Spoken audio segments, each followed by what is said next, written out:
Hello. Hello, hello. It is Thursday. It's Thursday. My goodness. What has happened here? I totally forgot to revamp some stuff here. Hold on.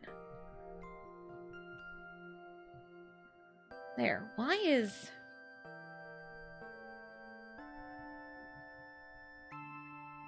No, that should be fine. Why is there a big old black bar on the side? That's odd. Is that always there? I don't know. I don't know. That is very strange. Did that accidentally got bumped when I was doing stuff yesterday? I don't know, but hello. Hopefully everyone's had a good day. Let's start with this crew going to Toad Road, because we didn't do that yesterday. We're probably just not yesterday, Tuesday. We're probably just gonna do about the same stuff as Tuesday, just to kind of wrap it all up, because there's other like side stuff that I didn't do that we could probably do. So yeah, that is so odd to me, because I think I must have done something, because that black bar on the side is bugging me so bad. It is bugging me so bad. Was that always there? Was that like always there? I don't know. I really don't know. That's crazy to me. Oops. I'm messing up so much stuff. It's bugging me so bad. Huh. I guess that was always there. Was that there for Wind Waker? Because I'm on the Wii. I don't think it was. Maybe it was. That's odd that it's specifically the Wii that's doing that. That's very odd.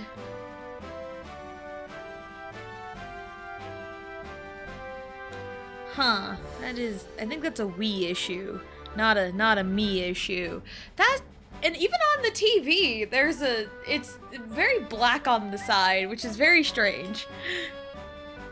I know how to play. We're in the Wiggler car, so it's fine. Bam. Yeah, I've never noticed that before. Apparently that was just always there. Yay. Oh, I'm the first captain. Let's rock and roll. Is there anything in the settings that I don't think so? Because picture size is auto. I don't need to change it for the Wii. That is so weird.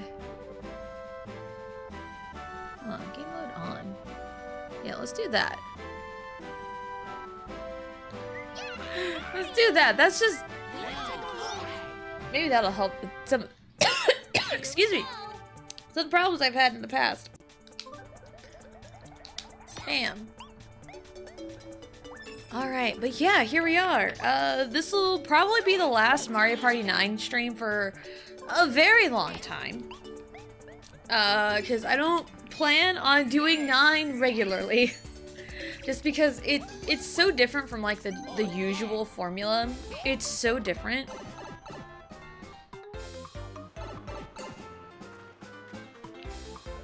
So, yeah, there we go. Yeah, it's just so different. Like it's fun for like an every once in a blue moon type thing, cause like I've had quite a bit of fun with 9 in the last couple of weeks.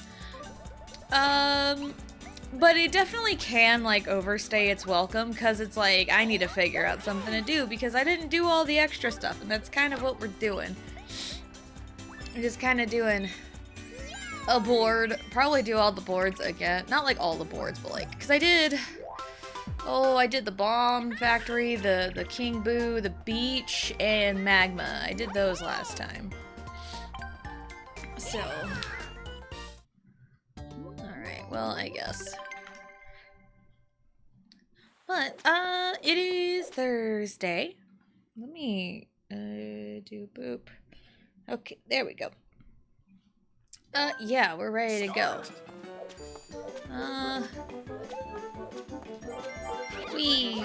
We're doing great, sweetie. We are doing amazing. I almost, like, missed it completely. Because I looked away for a second. What?! The stupid D-pad is stupid. Because I didn't even touch up. Sometimes it'd be like that. Sometimes the D-pad on the Wii be like that. Especially when holding it horizontal. It's kind of crazy. Oh, fuck. Well, Mario's ahead now. There we go. That'll do it for me. No, never mind. Luigi did it first! Oh my god, I goofed. That one goof cost me. I mean, I had two goofs, but still. Oh well. Daisy and Luigi, let's go. I love them. I love them so much.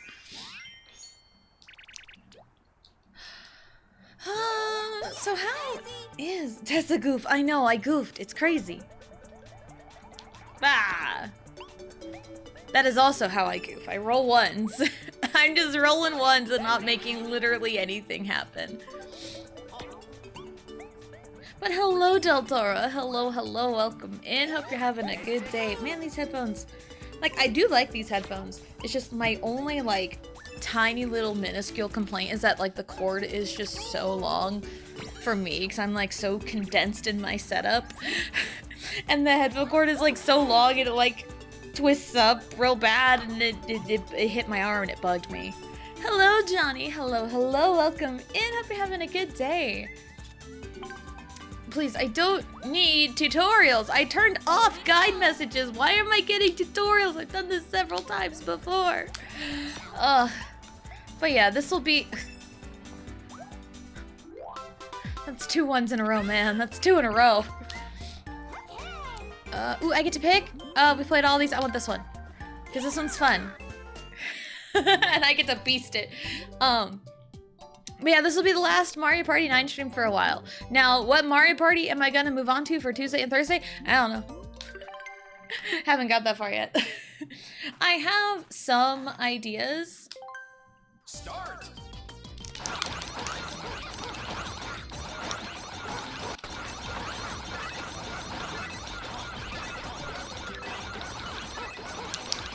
Oh, I tied my record. I tied it. My arm's burning. Maybe I should stretch for that one when I get ready to go. I need to blow my nose real quick. It's nice that, you know, my children are home, so I have baby wipes right next to me. So, give me a second.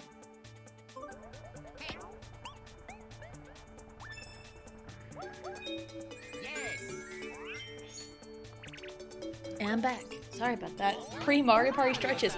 It's great for, like, button mashing and, like, control stick spinning in Mario Party 1. It's great to, like, stretch your arm. Because, like, if you do, like, you know, the crossover and kind of get, like, that, you know, your upper arm there, get that a good stretch, then, yeah, you're pretty good. You're pretty good there. Okay, ate a duck.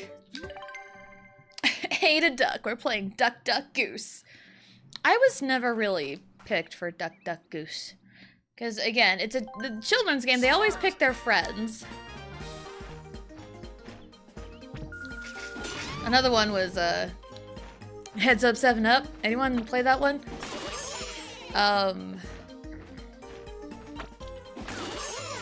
Where you, like, hide, you know, you cover your eyes. You, like, cover your eyes and you hold a thumb out and people walk around the room to put someone's thumb down, and whoever had their thumb down has to guess who did it. And I've heard that teachers have their class play that game so they can spot the cheaters, because it's so easy when you're, like, hiding your eyes to, like, look at their shoes and see who did it. That's why anytime that I was the one putting people's thumbs down, I always like try to trick them so they wouldn't guess me, so I can keep picking people, because if you got guessed correctly, then you know you swap places, so the person who guessed correctly gets to put people's thumbs down. So like it was kind of fun, and the concept is like so neat, and also it's like, again, easy for teachers to pick out the cheaters in class. And also I remember, you know, like, okay, so 2020 had like the resurgence of social deception games, right? Primarily like Among Us, right? Because I know it was made in like 2018. We've done all these, so I'll do this one. Yeah, I think Among Us came out a couple years prior to it like blowing up, because like, you know, COVID happened, lockdowns happened, but like Among Us like really took off, you know, social deception games. But also like long before that, they existed. You know, like games like Werewolf, Mafia. I remember playing those games in the classroom. And it was so fun being the Mafia. It's so fun being the Mafia. Because like no one ever suspected me. And the thing is, like, because no one ever suspected me, I was also liable to be thrown out very early because, like, oh, she's the quiet one. We never know what she's thinking. She could be bad. Let's vote her out. You know, so it's one of those things where it's like a catch-22 of being like the quiet unsuspecting one, because like someone who is like a chronic overthinker would be like, she's unsuspecting, she's probably the Mafia, or like there's no way she would be the Mafia because she's so quiet and unexpecting or unsuspecting. So it's one of them, like you really gotta like metagame it in a way and like be careful like who you pick to be out. But also it's if you are in a group of people that you like know very well, and know someone can like point out like the liars really quickly and is easy to come up with like conclusions to everything, those are the ones you need to get out first. I know the K-pop group 17 is very known for playing Mafia, and Junghan is so good at getting people going. It's so funny. And there are some people who are unsuspectingly smart. Oh, I jumped over it. Hello, I'm flicking the Wiimote. Come on. And so, like, if you have a person like Junghan in your, like, group playing Mafia, then it's like, you need to get them out first before they figure out who the Mafia are, whether it's like a single person or like a group of people, depending on how many you've got in your group. I did see a clip recently of Wonu was the Mafia in like their big old game, and Wonu immediately killed Junghan and also killed Seungkwan too, because it's like, oh, they're gonna be quick to deduce who the Mafia could be, so it's like, get rid of them. Get rid of them. Because, like, in, like, cop shows, it's always the people who know too much that get killed. You know? It's always the people that know too much that get themselves killed. It's crazy.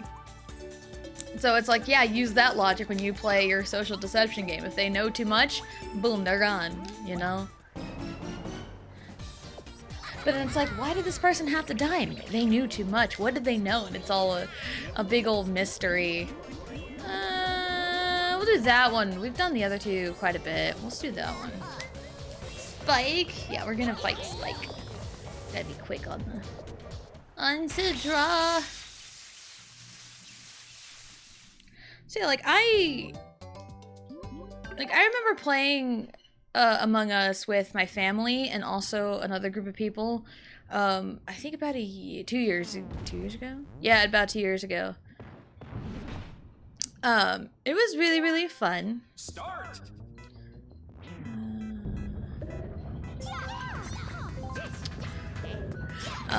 Yeah, it was really fun.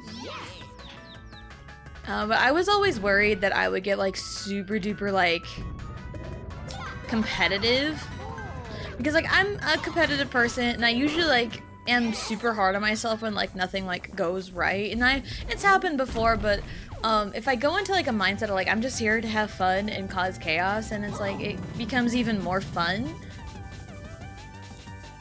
So that's just kind of been my mindset with, it's just been like my mindset with a few things. So yeah, I also haven't played Among Us in a long time. Crap. Whatever. Whatever. If I can get the gold hammer here, I think I got it. There we go. We're good. Bam! Look at that. So yeah, it's like, it's not that I don't like social deception games. It's, you know, it can be fun depending on like your mindset going into it and how you play it. Like, again, like I'm like super quiet and unsuspecting. It can either be my greatest benefit or my greatest downfall, because like people would be quick to accuse the quiet and unsuspecting person because like, oh my god, they can fly under the radar, but they could be the mafia and we wouldn't know, and just get voted out even though I'm completely innocent. Or it's like quiet and unsuspecting where it's like nobody even thinks about voting me out because it's like, oh, there's no way, you know, there's no way she'd do that. So, but also I am a terrible liar, which is why I tend to be quiet, because like if I can't lie, I'm just gonna stay quiet and not say anything, which is like, you know, my best bet. Oh my god, this is hilarious. He needs a 10. Oh, I was like, Luigi the goat! Not quite.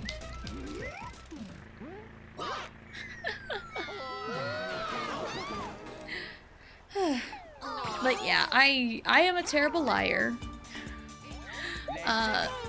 So if I like try to lie, I do my best to like not. But like if you can see me trying to lie my way out of something, it's not gonna work, because like it's written all over my face. So like hiding behind a screen and like not, you know, having face cam or anything works to my benefit in some ways. But also being the quiet and unsuspecting one, a lot of people talk over themselves anyway and talk themselves into a corner, accusing a lot of people of stuff. So it's fine to like kind of hide in that corner for a little bit until your name gets brought up for whatever reason. And then that's when it's like, oh, mob mentality. You know, everyone's like, oh, she did it because someone said her name. You know, like typical Among Us, everyone's like, oh, Red did it. And everyone's like, oh, yep, Red did it. Red's bad. Or it's like Red sus or whatever. Because like playing Among Us with a group of people that you know very well, we don't do this one a whole lot. We only did this like one time. Like playing Among Us with like a group of people that you know is a lot different than playing with randos. Because like randos, they're just, it's tough. It is so tough playing with randos, because I've done it several times. Because I've had people like just straight up, I've had people just like straight up be like nasty to me because I tried to play things smart. Because I know there's like the shapeshifter role for a bad guy in vanilla Among Us. It was a diamond. And I try to be like, hey, I saw, you know, whatever color walk through here, walk away from the murder. What's up with that? And they just got like super duper defensive, like, why are you accusing me? Why are you doing this? Why are you doing that? And it was just awful. It was just awful. So, yeah, randos can either be fun if you get a group of good people, or not great, because like again, everyone's like, oh, bread's sus, and it's like no rhyme or reason, no evidence to prove it. It's like, all right, cool, bread's sus, and you just vote them out. So that's why if I do want to like play like social deception games, I'd rather, you know, play with people that I know and know that we can like joke and have a good time with, you know? Because last time I played Among Us, it was with a, you know, a group of friends, streamer friends, and it was a fun time. It was a fun time. And, like, it wasn't, like, bad, no animosity for anybody or anything. It was really, really, really funny moments. And it's like, that's the kind of fun that I would want to have playing, like, social deception games. And I also know there's, like, way more social deception games now than there were, you know? Because, like, Among Us really started it. And I know there's, like, other games like that. It's just been more popularized. Because I know, you know, like Among Us, I know there's a game called Town of Salem. I think it's just like a browser game. Now I have seen a game called Lockdown Protocol, which is kind of essentially Among Us, and I've seen it in like its earliest stages. Apparently, I think they've added like more stuff to it, and I've never seen it. I never seen it. I never seen like any of the, like the new things they've added. So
sorry about that. I take care of my child.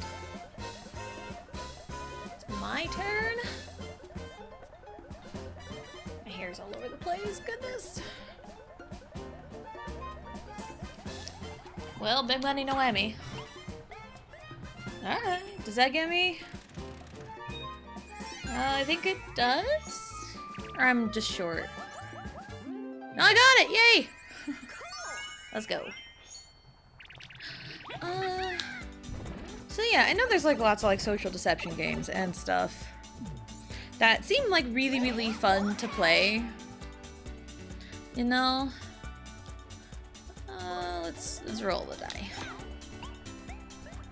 But it's also just finding like the right group of people. Cause like I'm sure if you find a not so good group of people to play games with, it can get kind of negative and all that.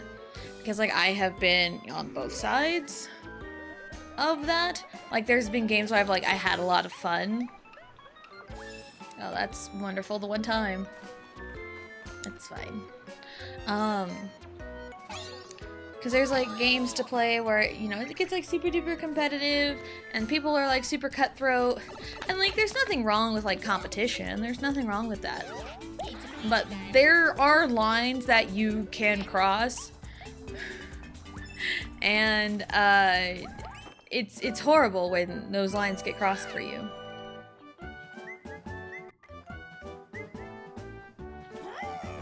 Or it's like when your lines get crossed.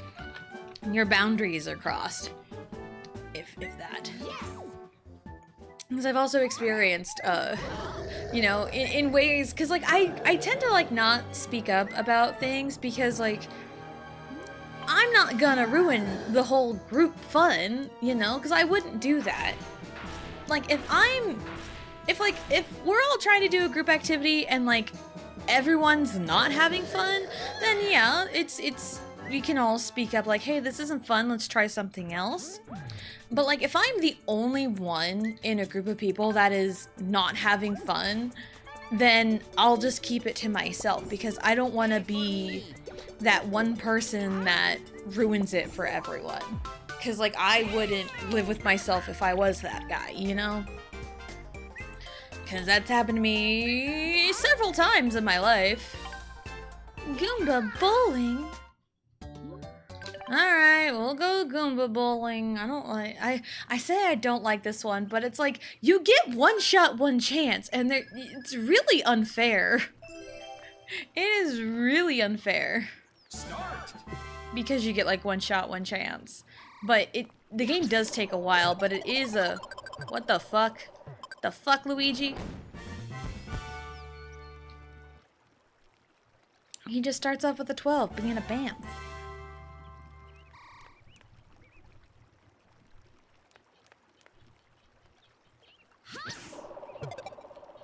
Oh. Okay, so she choked. Cool, it's my turn now. I have to beat 12? I have to beat 12?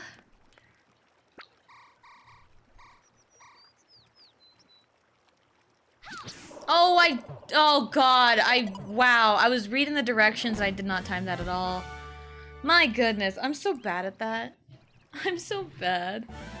It's another reason why I don't want to do Mario Party 9 anymore. It's fine. No, it's like, again, like Mario Party 9 is fun for like a once in a blue moon type thing. Okay, Mario.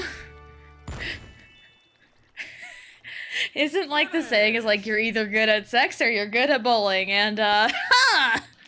Okay. What does that say about me then? I don't know. I mean, I have 2 kids. Moving on. Moving on.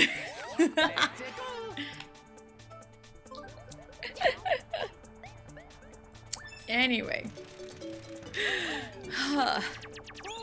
Loser. Loser. Huh. So what? March Madness is upon us, I think. It's so weird that it's called March Madness when majority of the tournament happens in April. I think it's just the alliteration and everything, because, you know, college basketball, the tournaments and all that. Because, like, I don't particularly care about basketball as a whole. Like, I can play basketball. I'm more like, you know, casual. I really don't care for professional. College basketball does seem more fun to watch, because I've seen college basketball, and because I've been to college basketball games before. And you know, I don't watch NBA, but like I see clips of stuff and it's just like, nah fam, I can't with this. I can't. This seems so stupid and busted. But college basketball seems more fun to watch. In my humble opinion. Let's just go for it, I guess. Alright.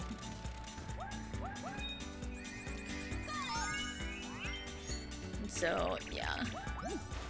Like, I've never partaken in March Madness.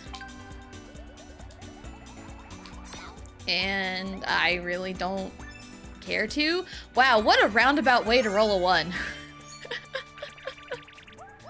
What a roundabout way to roll a 1. I love that from me.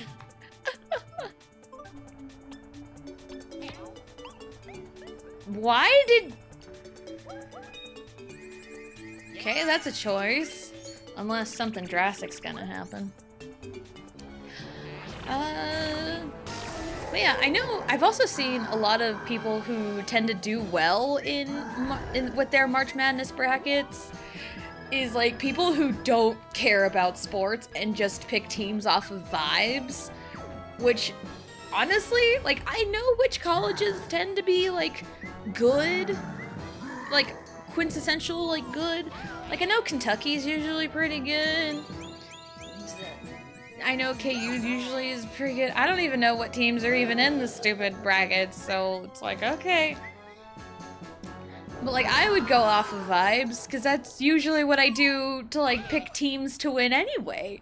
Because when I was a child, that's usually what I did. I just went off of vibes. And it's like, I know sports, and like, I can study up on sports to like learn all the stuff and, you know, do my research, but like sometimes I don't have time for that. I just want to go off of vibes. So if I were to fill out a March Madness bracket, I would just go off of vibes, honestly. Don't go to Wiggler. I don't like Wiggler. I don't like this way. I don't want to do it. Even though that's the normal boss here, I don't want to do it. Mario, how could you forsake me?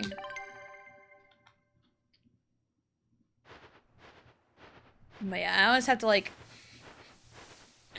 I have to like do a double take in my mind whenever I say March Madness, because I was, about a year ago, I was part of an event that had a very similar name to March Madness. I'll really elaborate on it. And it ended up I ended up feeling really shitty about myself afterward on that whole thing. And it wasn't like I'm more down on myself than I think. It was like a lot of outside things that happened that led to me feeling absolute garbage. I hate this boss. I hate this boss. Why? Why? Cause like, what's Wiggler doing that's making him threatening? It's the piranha plants.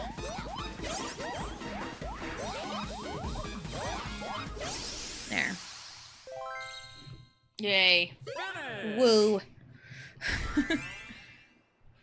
So yeah, that was one of those things where it's like everyone else was having fun but me, and it also kind of felt like, and it may not have been the case, but it's like these things kind of coincidentally felt against me in particular with how things were set up with it.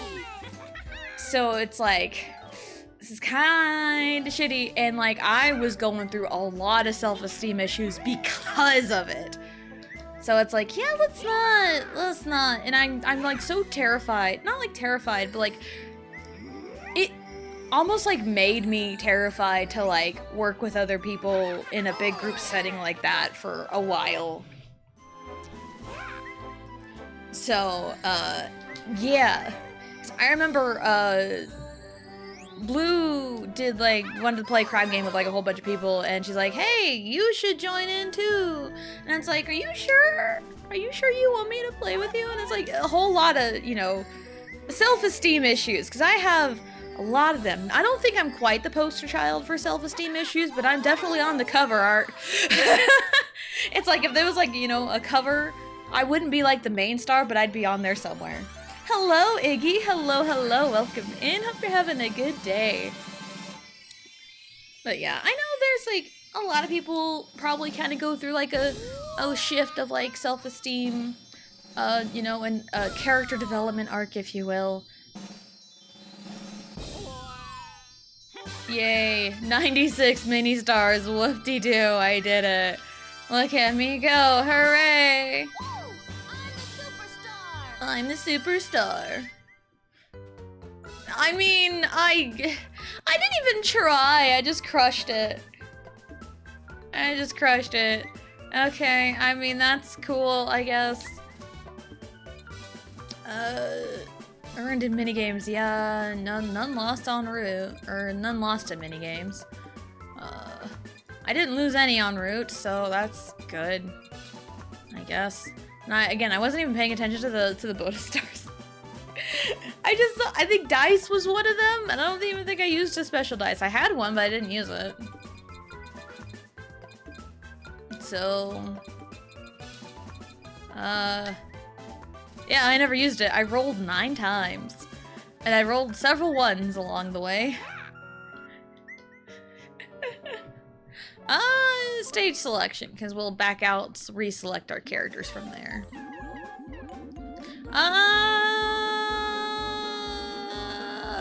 You a Shy Guy. You know, let's go villains. Villains Day Out.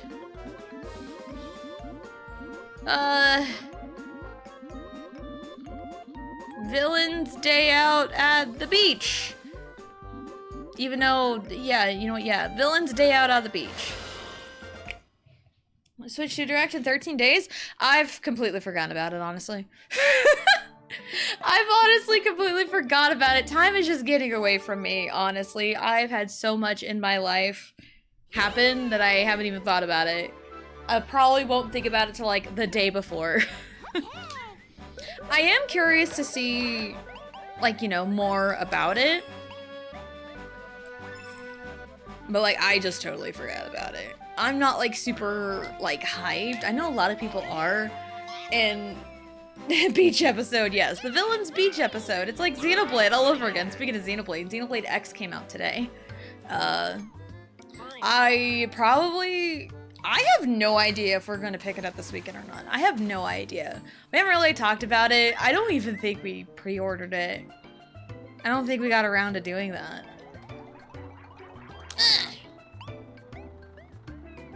Nice.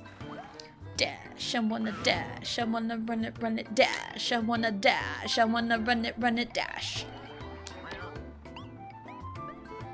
Yeah! What a weird way to roll a 6, but I mean, I also inadvertently rolled a 1 earlier, so by rolling a 5, then going backwards 4 spaces. Thank you! And I just have to go full force promoting the direct next week. Then maybe, because I haven't seen anything, and I also, like, sometimes I just don't care, and I just want to go at my own pace. Yes, go at my own pace. No, my own pace in ways of consuming information. So, like, I take things more laid back than I'd say most people on the internet do. That's why I'm so, like, uppity and anal about like spoilers on the internet, because I want to find things on my own, and like so many people talk about things on the internet, and I don't care what other people do. You know, if people want to talk about it, they can talk about it. You know, I just feel more laid back. And then others, like, I don't go out of my way to find information, like I know a lot of people do. But at least, like, I know, like, leading up to, like, that announcement that, like, they just, like, dropped out of nowhere, which was really, really funny. Everyone's all like, switch to, switch to, switch to, switch to this, switch to that. Everyone's, like, all up in arms about it. And then when they dropped it just so casually, everyone shut up about it. Which is, like, nice and quiet in ways. And that's just how the internet is, you know?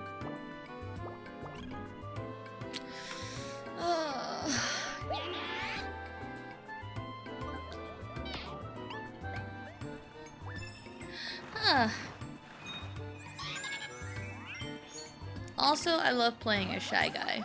Why wasn't Shy Guy a playable character before? Because we got Blooper and Hammer Bro before we ever got Shy Guy. Which is so crazy to me. Because, like, Shy Guy is awesome, and Shy Guy's been a playable character in, like, the side games, the sports games. So why couldn't Shy Guy be a playable character in Mario Party, huh? Oh, shit! Leave me alone. Guys, oh my god, why are we all going that way? Nice, saved it. Oh, Waluigi, that was so funny. Come on, this way. Wee. Wee. Wee. This is fun. I like this. I like this a lot. Wee! I almost died. Yay! I did it. I platformed the best. I had all my life. I didn't fall once. Look at me go.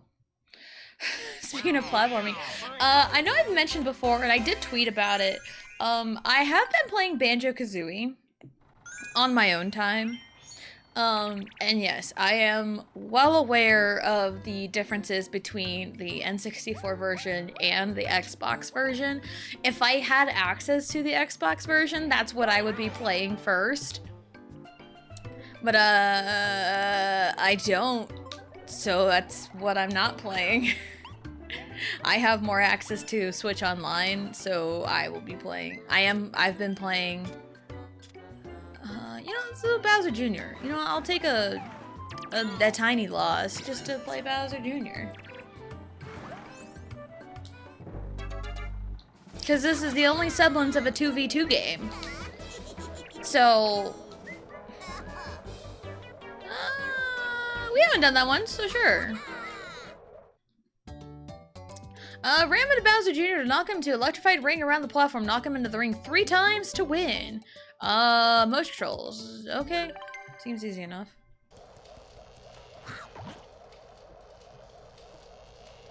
Yeah, I've won Shy Guy in Mario Party for a long time. So I love Shy Guy. Whoops, I got. I am not contributing. I think I contributed 1 time. At least I contributed. Look at the height difference. With Shy Guy and Wario, they're so cute. Yeah, I know I've mentioned, I played Mario Strikers Charged, and Shy Guy is a mainstay on my team. He's usually one of my go-to sidekicks. The last car ride, damn, that's morbid. I was trying to go for like an Undertaker The Last Ride type thing, and also this will be like the last Mario Party 9 stream for quite some time probably, but also hello Frost. Hello, welcome in, hope you're having a good day. So yeah, back to Banjo-Kazooie. Yeah, I've been playing the N64 version. Also with Switch Online, you have save states. You bet your sweet Bippy I've been abusing them. I have 100% been abusing save states. Because, like, I know my luck, I will die a lot, and if you, in the N64 version, if you die, all of your notes reset. So you have to collect all of the notes all over again if you die in the N64 version. Whereas the Xbox version, your notes are just kept. If you collect the note, it's just collected and you don't have to do it again. Which is how it probably should have been to begin with. So, yes, that's the main reason why I've been, been using save states on Switch Online, is to keep my notes so I don't have to do it all over again, because I know my luck, I will forget which notes I've gotten, what I haven't gotten, where they all were, I will forget. Oh my god, I'm like flicking the stupid Wiimote and it won't go up. That's ridiculous. What in the hell? I'm like breaking my arm to get it to go up. This is insane. That is insane. I must be like doing it wrong or something. I need to wait a second on it. Whee! I wanted to jump into the finish. How? I like legit like broke my arm. Last Mario Party 9 stream? Oh no, said absolutely nobody. And so we've been playing this for like a few weeks, and like there's still some like side content I haven't done yet, so I wanted to at least cover it, even though I don't want to do it on Tuesday. But it's like I probably ought to cover it because I said I was gonna do full playthrough, cover everything. So we're gonna do like a couple of boards, and then we're gonna hop into like all the extra stuff. Because there's like stuff in like extras mode, there's like other mini games. There's probably a good chunk of mini games we haven't played. because it's Mario Party 9. Because, like, the minigames are good, but, like, we never get chances to play them. Because even in, like, the minigame modes, and even, like, you know, even throughout that, there were, like, plenty of minigames we had not played yet, which is so crazy. Which is why I don't like how the boards are set up in Mario Party 9. I hate the car because of that. Because it's like, that should have worked. That should have worked. Hold on. Let me check that. That should have 100% worked.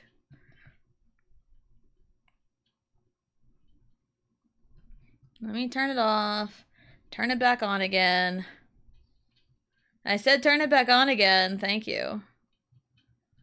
Now let's try.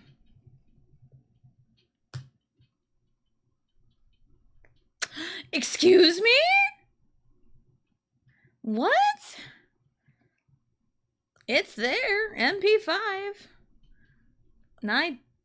Excuse me, you were turned on, Cloudbot. You were turned on. Okay, now let's try. Okay, now we're working, so now it should work. There we go.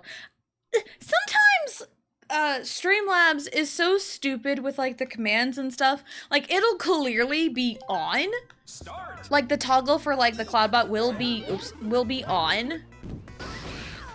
But like nothing will work. Like nothing will work and I have to like turn it on, turn it back off again. Or you know, the classic IT solution to things. So, it's crazy. Order is restored, yes. Yeah, so like my problems with Mario Party 5 are the same one, or scratch that, reverse. Ow, I got whacked. I'm not, ow, what the hell is happening to me? How could this happen to me? I made my mistakes. I shot a bullet bill in his face. Anyway, yeah, my problems with Mario Party 9 are very in line with my problems with Mario Party 5. The minigames are fun. I can play minigame mode all day long. But the boards, not a big fan of. Like, the Boo Haunted Castle, that board is really fun. And like the boss battles, some of them are kind of fun. The Magma one's not too bad. Bowser one's okay.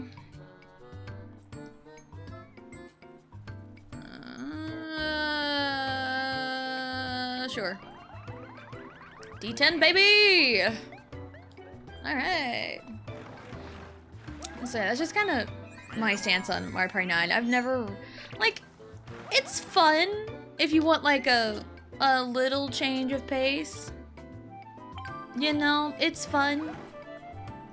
But like, it's not a long-term sit down play once a week type thing. That one again, sure. 'Cause I didn't really like the other two options. With anxiety and concerns. I totally understand. No worries, Johnny. Thank you for leaving the lurk. But yeah, that's my whole thing with Mario Party 9. Like, I love the minigames. They're great minigames. Honestly. They really are. I see squiggles. So. And they're great minigames, you know, but the car ruins it for me. And it sucks that 10, again, from my understanding, because I don't own 10, I haven't seen anything on 10. So I don't really know much. I've just seen tiny bits and pieces. 10 is just a worse 9. So I'm very thankful I don't even own it. And I've even heard Bowser Party is so skewed. It's so skewed and like very unfair. So it's like, okay. So like it's a cool concept, like the Bowser Party. But like I think it falls flat because like I've heard people say like it is very unfair. it's very skewed towards the person playing as Bowser for it. And I've only like seen like probably like a clip compilation of like other people playing the game. That's like the best I've got of my knowledge, but like, you know, seeing the rumblings I've heard, it's just a worse 9. Because they keep the car. I don't know why. They probably already had it in development before reviews of this game came out, or like people's opinions of it. Because like, if this is your first Mario Party, cool, this is what you're used to. Perfectly fine. You know, in a way.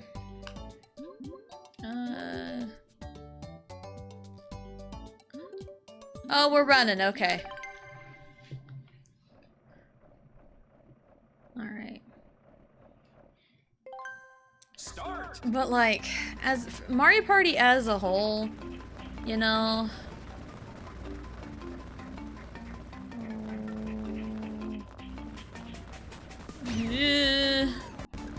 I keep thinking that's a thing when it's not.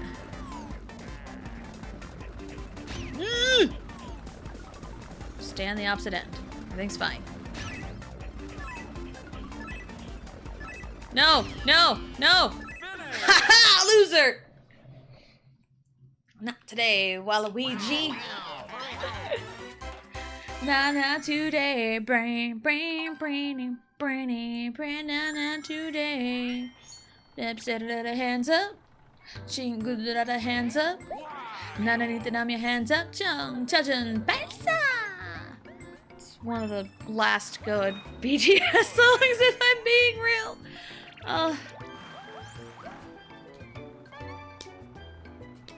Anyway, Banjo-Kazooie.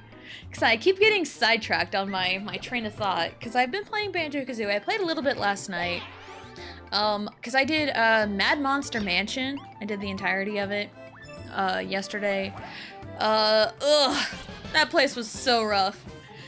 Because like the green ghost guys, you can only defeat them by turning invincible. And, you know, running into him for like a blip, and it costs like a gold feather every time. Because like it starts by costing a gold feather, and you just kind of lose them the longer you're invincible. But I only had one going into Mad Monster Mansion. I didn't want to waste it. So I is in the church. They're like roaming around like the seats, and I'm trying to pick up the notes because there's on like the little seat benches in the church place. In like it's like a little like curve thing, and like the middle is like the top curve, you know. And there's like a note on each of those like top curves. So I've been trying desperately to try and pick up those notes while avoiding the green guys because I don't have enough gold feathers to take them all out. Oh, it was so sad. It was so stressful. I hated it. I hated it so much. Like, I love Mad Monster Mansion as a concept, and it wasn't too bad once I got out of the church because I did that early on when I got there. But yeah, it kind of sucked. And also, it was very tedious to go back in, then come back out, then go back into the world after everything was done. Because I wanted to make sure I collected all the notes before, like, leaving. Because, again, N64 version can't quite do that. So, because I know some things about you know, the game, because I've seen some of my favorite streamers play Banjo-Kazooie, because that's why it's like, oh, hey, maybe that'll be fun.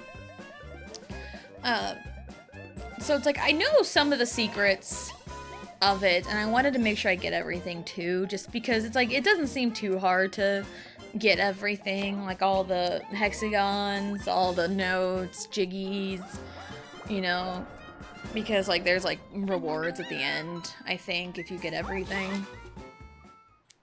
I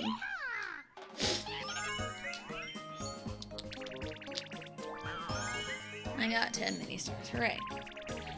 So yeah, I want to make sure I got all the notes, and there was 4 notes I was missing, and I'm like, where the fuck are these notes? And I'm like looking everywhere for them, because like the later worlds, they're like way more spread out. all the notes are like way more spread out than in the earlier ones. So it's like, where the fuck are these notes?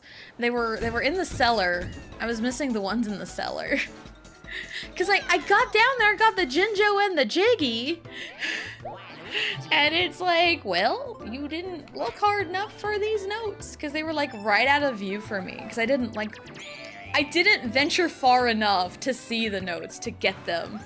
Cause I knew I needed to leave as a pumpkin to get the Cheeto code.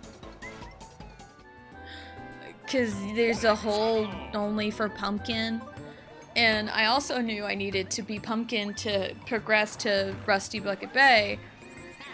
But I also didn't realize I needed to break the gate as Banjo first. So after all of that, after I was done with everything in Mad Monster Mansion, I left as pumpkin, got over to Cheeto, got the code, the prompt for the code, and then also the Brentilda stuff. Because I have it written down because there's no way I can remember everything. Like, I don't even remember anything that I wrote because I know it's different every playthrough.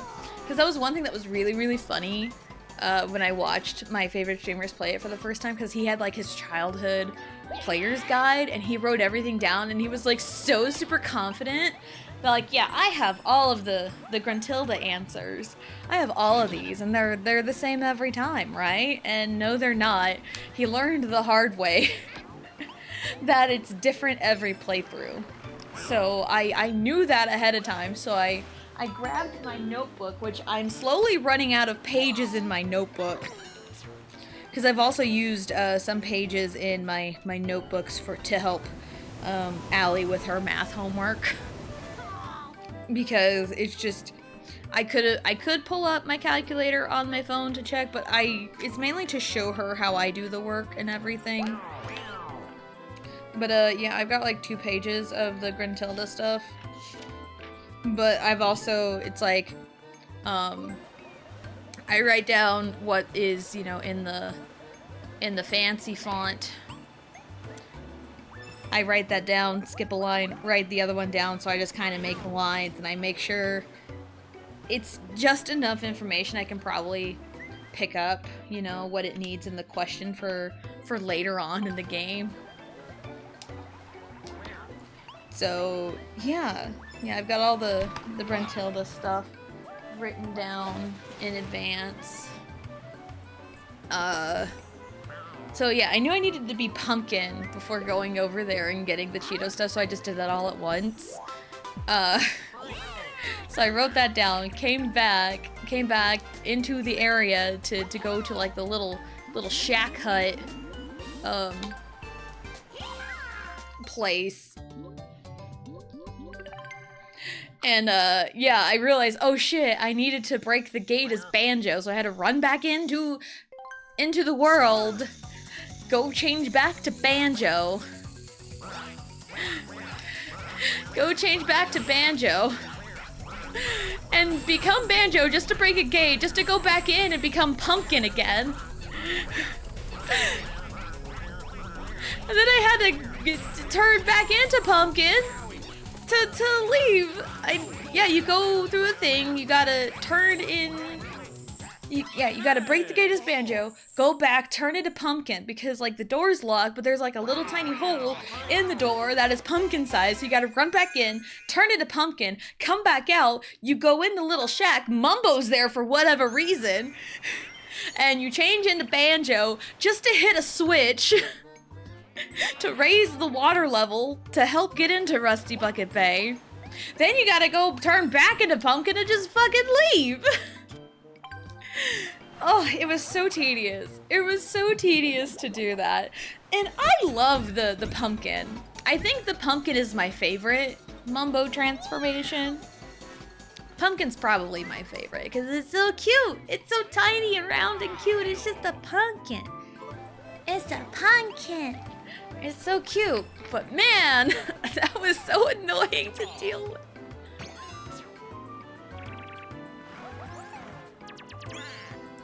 It was rough. But I stopped after getting into Rusty Bucket Bay because instead of having to lose all of my lives and have to traverse Grunty's lair, I just pop into the world, make a save state, and I'm good. It's usually what I do. So I have made a save state in Rusty Bucket Bay, and I am also well aware of all of the shenanigans that are soon to follow. Because I know there's Rusty Bucket Bay, Click Clockwood, and then the furnace. I know that's left. So, hello, DA. Hello, hello, welcome in. Hope you're having a good day. Alright. But yeah, I know there's not much left. So, I'm almost done with Banjo-Kazooie. Like, I'm very thankful that I decided to play the game on my own time, and I know it's like, we want to watch you play games, you're so funny, and while you play games, we love to hear you rant and rage and everything, but I feel like some games are just like, I really don't want to. I really don't want to stream it, because like, and also, here's my thought. When was the last time I played a game for myself on my own time? It's been a long time, because like, before streaming,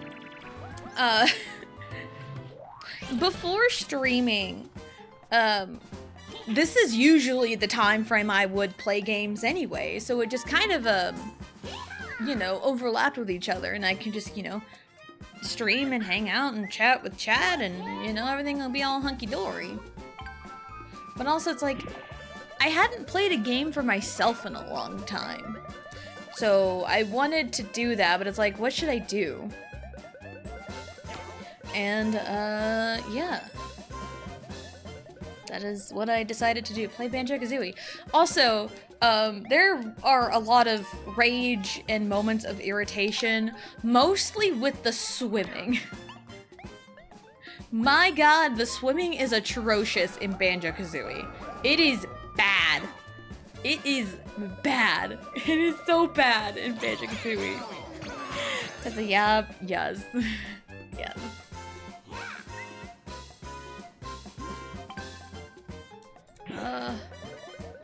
Captain Waluigi, that is the unofficial name of my laptop. Because it just sounded so funny. But yeah, I've thought about like writing out like my initial thoughts and feelings on Banjo-Kazooie after I'm like done playing it. Kind of like an inadvertent like review of the game, even though a game that has been out for a very long time. And it's definitely a rare game from the N64 era, because those were insane. You know, it had like a very specific humor. It had a very specific humor, so you knew it was a rare game. And I'm not saying it's bad. I'm not saying it's bad at all. You know, it's just you know what the charm is. Like those games have like a very unique charm. But also, 3D platformers of that time. Ooh, I don't gel very well with those, apparently. And I'm not saying Banjo-Kazooie is bad. It's just the controls are not what I think they are at times. Cause like Banjo is very slippery, at least to me. To me and how I've been playing the game, Banjo is very slippery for like seemingly no reason. And I get nothing because I suck. Hooray. So, but also with a beloved game like Banjo-Kazooie, I don't know how people would be, you know? Cause like, I feel like streamers of all sizes probably deal with a lot of this, but also I think much bigger streamers have a very good mod team to catch comments like this. Whereas like small streamers probably aren't super apt, but also wild people can come in and just say the wildest shit to a small streamer, and it's like, oh, they can get away with it because they're a small streamer or whatever. So, hello, Max. Hello. Welcome in. Hope you're having a good day. Just talking about Banjo-Kazooie. But, like, I don't know how it would be to stream Banjo-Kazooie, especially with, like, my rage moments, because, Clanker's Cavern, I was constantly yelling at my TV because of the damn swimming.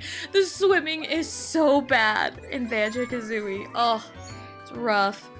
Mad Monster Mansion also got some rage out of me, mostly out of irritation because, like, I only had, like, one gold feather and I had several of those, like, green ghosts to deal with and I couldn't kill them.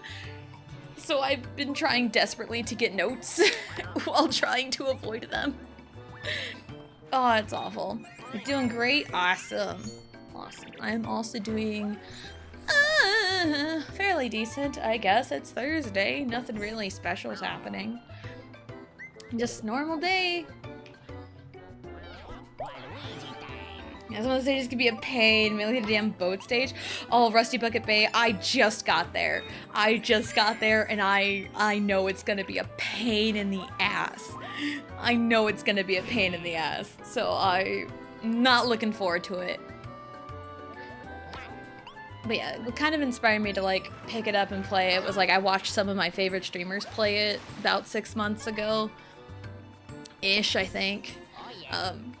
So it's like, that seems kind of fun, you know? So it's like, sure. And yes, I've been abusing save states because it's the N64 version. And it's on Switch Online, so I can use save states. I wouldn't last a second doing it the authentic N64 way. There's no way. And I don't own an Xbox or the Xbox version of Banjo-Kazooie to, you know, play it a much easier way. So it's like, this is what I have access to. This is what is in my capability to play, so this is what I'm doing. So yeah, how's the pasta? It's okay. It is okay. My back popped a little bit. Banjo-Kazooie is tough. It's been tough a couple times. There's been, I've had to look up a couple of times where things were. But I haven't had to do that in Mad Monster Mansion. That was just a lot of exploring. Because usually what I have to look up is, like, the hexagon pieces. That's usually what I have to look up, but the last few worlds I haven't had to. Oh, it's a reverse minigame? Okay. So yeah, if I had to look something up, it's usually the hexagon pieces to increase your health. That's usually what it is, and I feel like I might have to look stuff up. Start.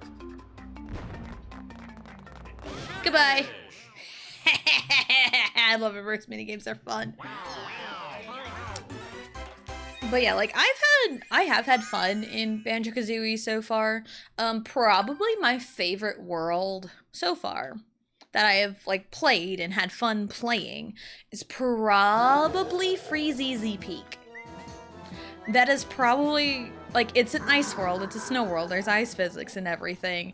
I did die a few times. Not a few times, I have died, like, once.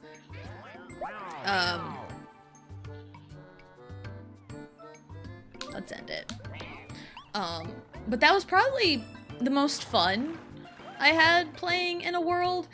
And because it's like, you know, like, it's snow, it's kind of Christmassy, you know, you get the flying, the beak bash thing.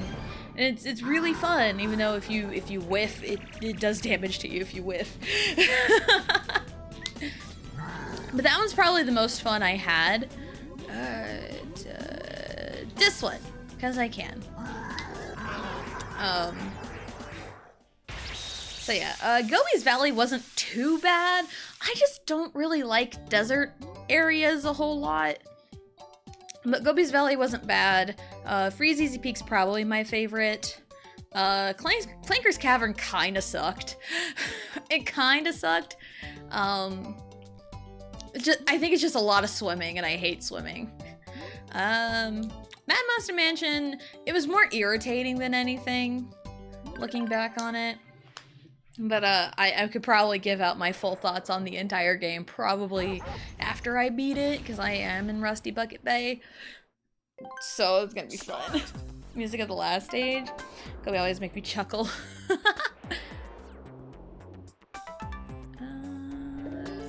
Bam. Talk with how we treat him. I know! Oh, it's kind of rough. He's like, I just want out of here, and like, we're just so mean to him. We're just so mean. Yay, we did it. Ooh.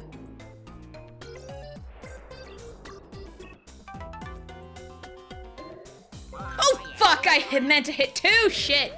That's probably really bad for me. Platinum Trophy for Borderlands? Ooh, nice! 54 hours, 35 minutes? That's a long time. I mean, at least I didn't miss completely. I wanted the gold one, though. I wanted the gold one, and I whiffed. Alright.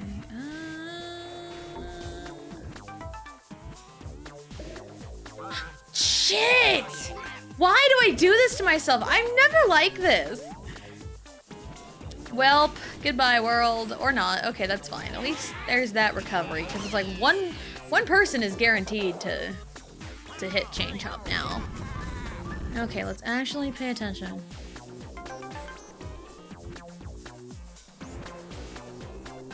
Okay. Okay, cool.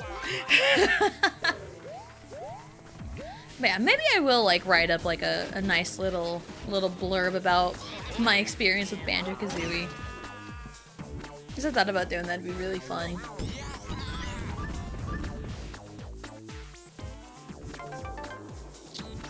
Okay, I'm gonna metagame this.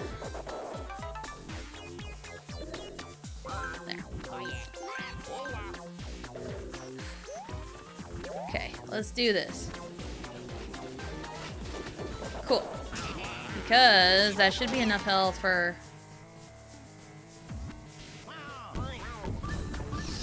Nice! See? Because knowing it goes left or right is definitely crucial to your strategies. Death, taxes, and violence. I mean, sure. But yeah, we did it! We did it. So yeah. Do.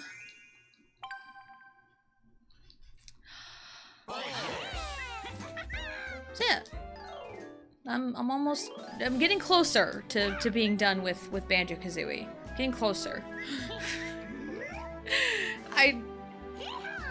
It's like I've heard things about Rusty Bucket Bay, and I've seen people's experiences with Rusty Bucket Bay, so it's like, ugh. And apparently, like, the worst Jiggy to get, or like the hardest Jiggy to get in the game is in Rusty Bucket Bay. It's the one in like the fan and the turbine of the boat. You have to like hit a switch and you're timed, and if you miss a step, you're dead. Not looking forward to that one. But I have seen a speed run, like 100% speed run of Banjo-Kazooie, just to kind of see it after like seeing the entire game. Just like, I wonder how this is. It's not like world record speed run, but it's more of like a, a speed run, personal speed run, I guess. And it's like, dang, the clips and stuff they do is insane. Because apparently you can take the bee from Click Clock Wood and just run around, or fly around Grunty's lair, which is so insane, because that's how you get most of the Jiggies in Gruntilda's lair, is bee. Which is really funny to me. 101! Hey, we did it. We did it, we did it, we did it, yeah. And there's our question of the day. I couldn't really think of anything, and I've been on like a side of TikTok that's more like, characters in fiction, also like YouTube videos too. What do you think makes a well-written character? Because there's a lot of media today that have very well written characters and very not very well written characters. So, cause somehow I have found my way into Avatar.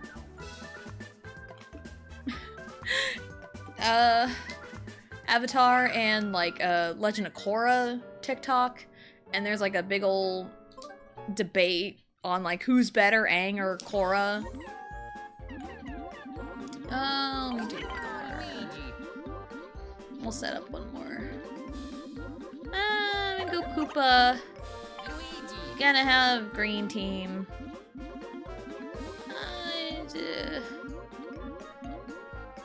Birdo, because Toad is banned. Where shall we go?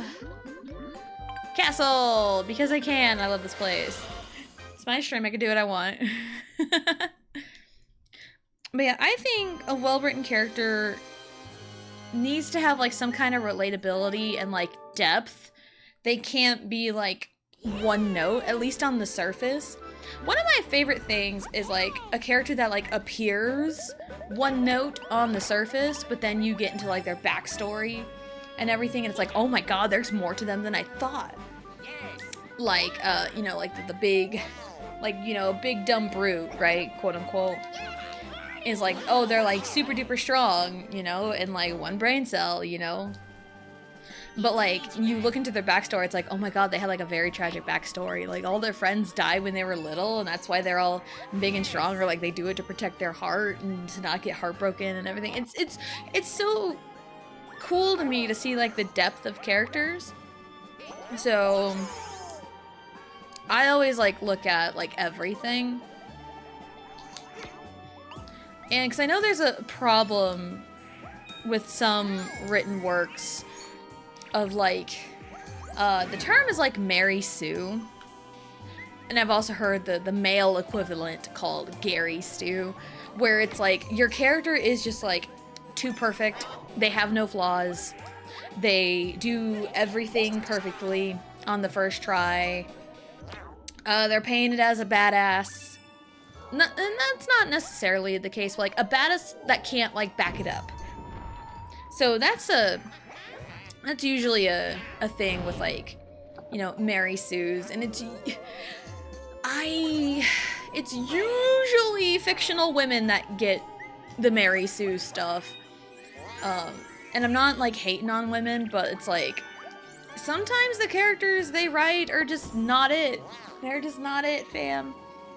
Got humor, motivations, explanations for aid motivations, changes personality after major experiences. Yeah, that's another thing. Like, the major experiences, like, show them being traumatized.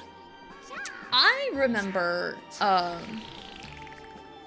anyone heard, I'm sure, surely people have, like, at least heard of, like, Rooster Teeth. And one of their, like, biggest shows was RWBY.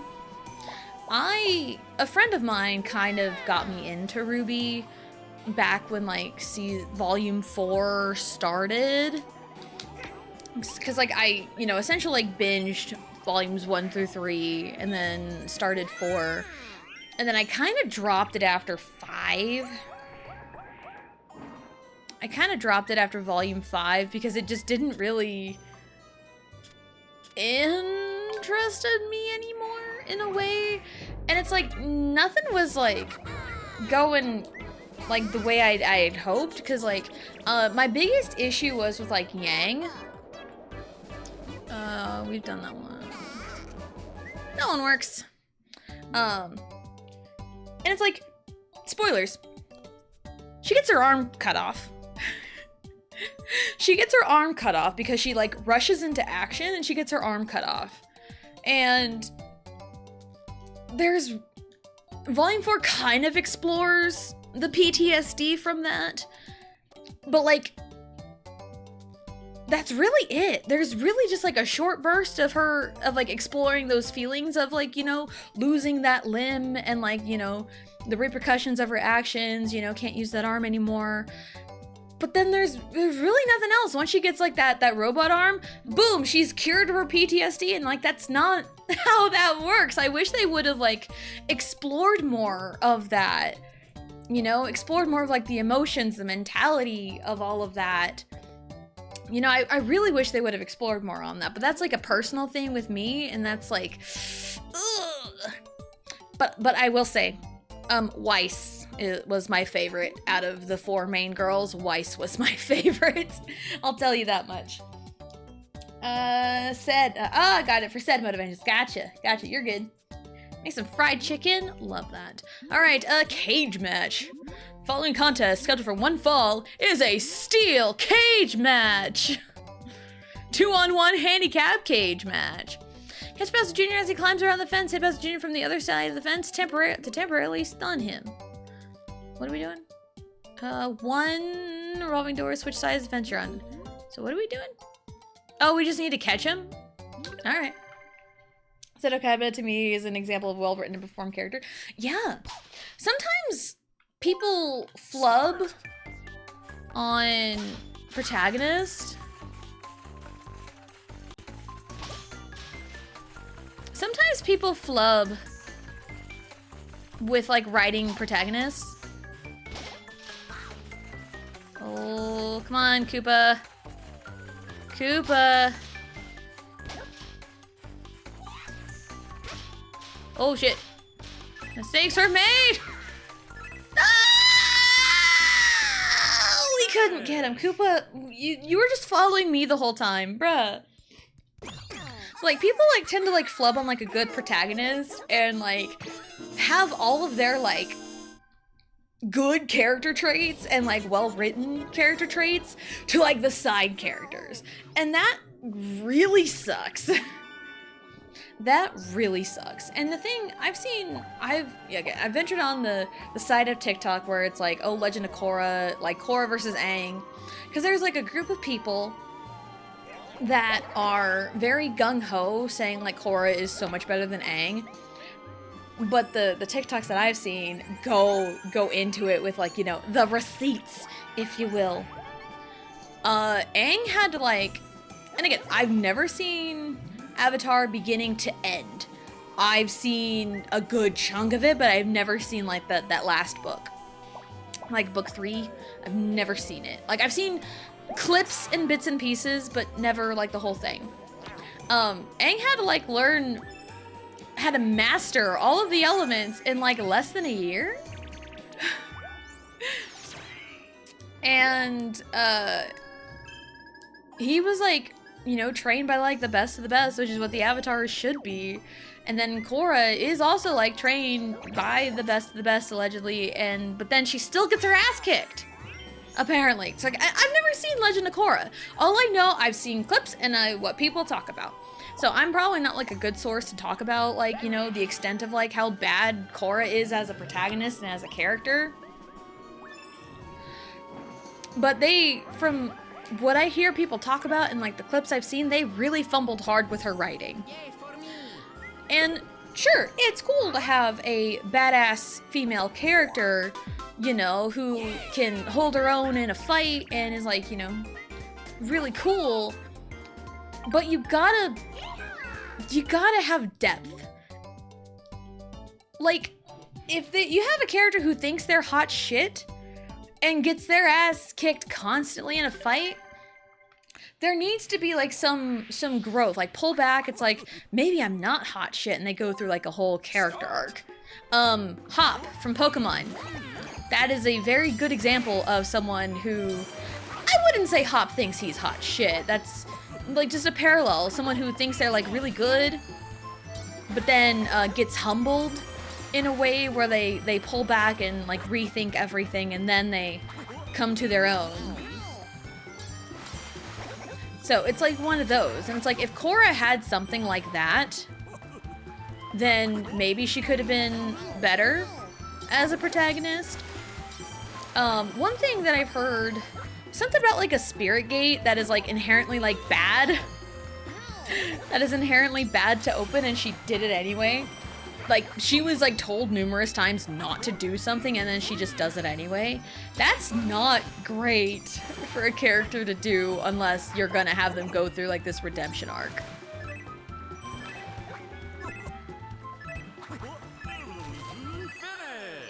Yay. So that's just kind of the side of TikTok I've been on. And again, like, I'm cool with, like, badass female characters, but they gotta have some depth to them. You can't just write a badass just because you want to write a badass. They need depth. They need flaws. Oh, there, look at the, oh, there's a, look at the pictures on the wall. There's like a little Mario. Like an 8-bit Mario. It was really cool. Like, can we see it? Yeah, over on the right, you see the little pixel Mario in the pipe. That's cool. But yeah, like, there's a lot of movies, shows, media that have, like, the quote-unquote strong female protagonists that tend to fall flat because they're so focused on making a woman super strong and she can do anything. They're so focused on that, they forget literally anything else about the character, which is so sad. That one was rough the last time I did it. This one's okay. This one's fine. We've done this one. So that's kind of my stance. Start. So if you want to, like, kind of know more about stuff like that. Oh. Okay.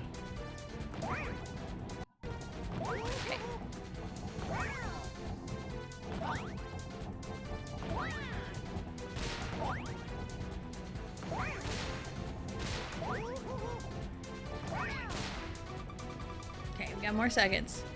Let's go. We got this, Luigi. Green team power. Bam, you got it. Woo!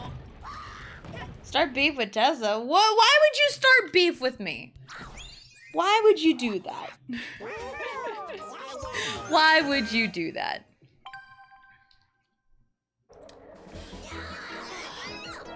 Also, I've seen lately because, you know, like, female protagonists in movies or media, you know, TV shows, movies, you know, again, and just like any character in general, I want characters to have flaws. Because that's what makes them, you know, more relatable in ways. So, that's just a big thing with me. It's like, I want, like, depth. I want depth to a character. And, like, not like a detrimental flaw, like, oh my god, their family was murdered, they're cold and stoic because of it. Like, I want, like, relatability, you know? Like, someone could have, like, anxiety because of something, and they're super duper anxious about things, and it shows, you know? Or it's like, an incident happened, and they lack confidence in, like, their abilities. But then they have people around them who help them grow into that, you know, like, flaws. Like, if there's, like, no growth in a character, then, like, why does this media exist? You know, why is there a story? There's no story to tell if there's no growth with characters. So, I feel like they tend to just make female characters sassy and good at combat and not much else. Yeah. Yeah. 100%. And I know, apparently I've seen, like, videos about, like, Mary Sue's and stuff, years ago, and, an example of, like, a Mary Sue, would kind of be Korra from Legend of Korra, and also, what's her name, Rey, from, like, the new Star Wars trilogy, because, like, I've never seen those movies, so I wouldn't, like, know from, like, first-hand experience, but, like, I've seen clips and people's commentary on them, and it's like, oh yeah, that's not great for character. Because one thing I heard someone say about, like, Rey from Star Wars is, she doesn't struggle with anything. Like, her first time doing anything, she's just good at it from the get-go. And it's like, why? Like, I can understand someone being, like, decent at something, but then like they gotta like train to get stronger at it, but like she's just like, you know, got it 100% from the get-go. So an example of someone like kind of quote unquote being good at something but have it be like a good example is Goku from Dragon Ball, because he saw the Kamehameha one time and he picked up how to do it, but he didn't do like a Roshi level Kamehameha from the beginning. No, he didn't. He just blasted a car that was nearby. But then like later on in, oh fucking hell, later on in the series, he's doing like really cool shit with Kamehameha. It grows, but like he initially picked it up and learned it very quickly. So that's a good example of somebody like growing and learning even though they picked it up relatively quickly. Whereas like I've heard like Rey, or like I'm sure there's other examples of characters that do this. Like they're learning something, doing it for the very first time, and they do it full blast, 100% every single time. And it's like, what? That's kind of boring. Like I don't care if there's like a training montage in there somewhere too. Like I want to see them like struggle a little bit, because like realistically, nobody gets things perfectly on the first try. Nobody gets things perfectly on the first try. And that is very realistic. So, I don't feel a female character who isn't always emotionally strong or a combat badass is automatically bad or a boring character. Everyone is different. Yeah, of course. The biggest thing is depth. And like, I don't care if you have a strong, badass female protagonist, or you can have a very soft-spoken, more feminine, down-to-earth protagonist. As long as they have depth, they can be a compelling character. So, like, again, I don't care. Like, I, like cool tomboy characters because I'm more tomboyish than anything, So I see a little bit like a relatability there.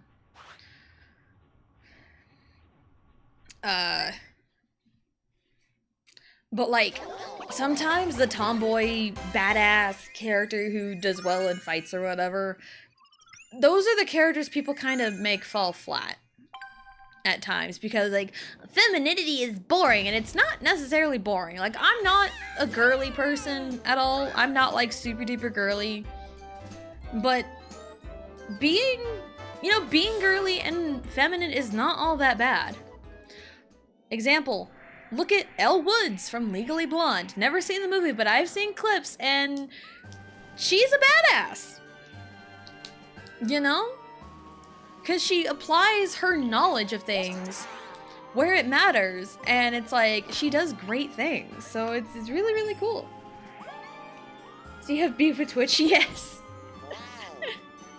I mean, there's always beef with Twitch, let's be real.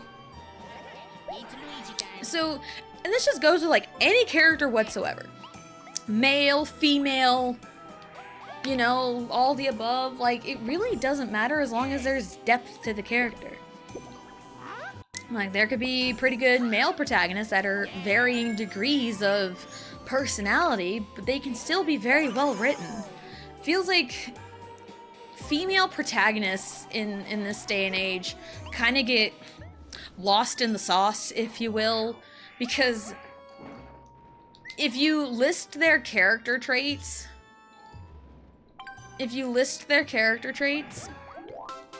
you're gonna get the same traits for a lot of these modern female protagonists. Let's go that one. That one ends pretty quickly. So, yeah, and that's just, you get boring characters when like every character from every media has like the same personality traits. You can have similar characters to like other media, but you need something to set your characters apart. So that's kind of the thing there. Like, as an aspiring, writer, it's like, I want to do my best to like write characters with flaws, you know, or like have some kind of like relatability to things. So, I just feel femininity in fiction can mean different things and still be cool, or masculinity, or what have you. Exactly, like, specific traits are not all inherently good or bad. They're just traits to have that can be in good or bad people.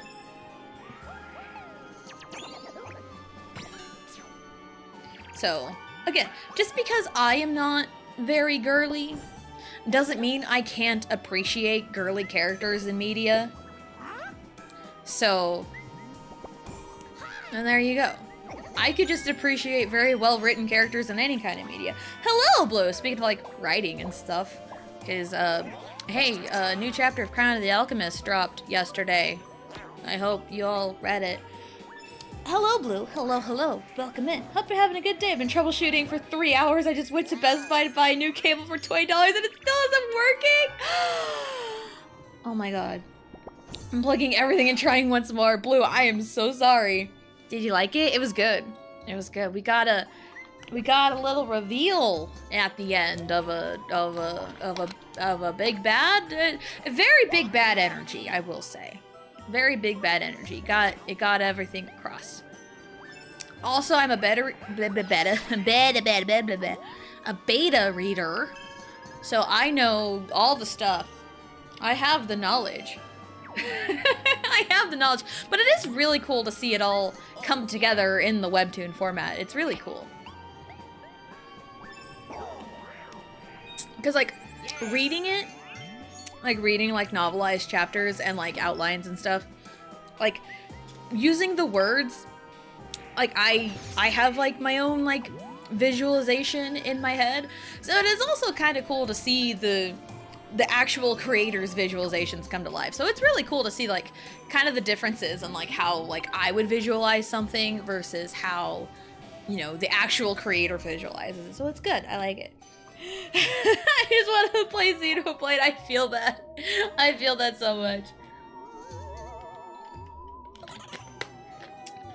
He be alright. Blue, please. So keeping it to Yu-Gi-Oh. No, you're fine. You're fine. Talk about Yu-Gi-Oh. Talk about, like, any kind of media and shit. It's really cool. I like it. Bang.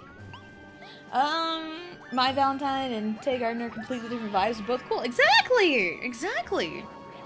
You can have different characters having different personality traits and both of them being really cool. I have to sneeze, so give me a second. Of course, now that I say that. Oh, now that I say that, oh, it went away. I hate that. When, like, you feel a sneeze building up, like your nose is, like, super duper itchy.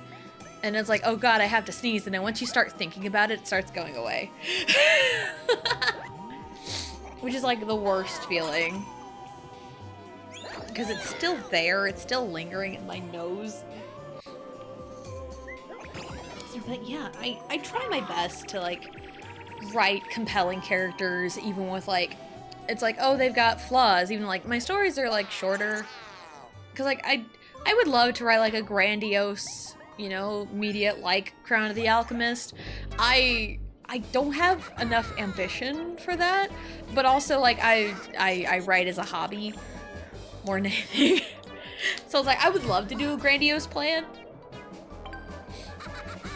but time and inspiration, because I have tried and I lose inspiration at some point. Not really like inspiration, I hit writer's block and I cannot, it's hard to get out of it.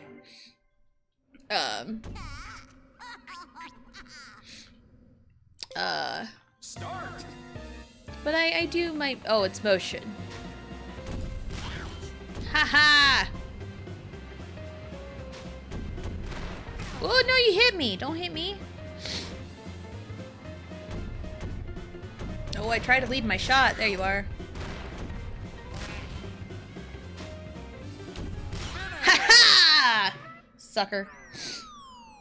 Why won't it work? I hear the sound of it connecting. The switch display shows up on my monitor. The capture card won't register. That kind of sucks. I'm sorry, Blue. Despite it being categorized as mainstream or not real anime, Yu-Gi-Oh! To me is I've realized the story and character depth and development. Exactly, and like that goes for like anything too, like any kind of media with like characters. You can like, you know, mess it up too. But Yu-Gi-Oh is cool. Yu-Gi-Oh GX is my favorite. And it's one I've probably watched the most. But the original Yu-Gi-Oh is also really, really good too. So give me 1 second. Yay for me!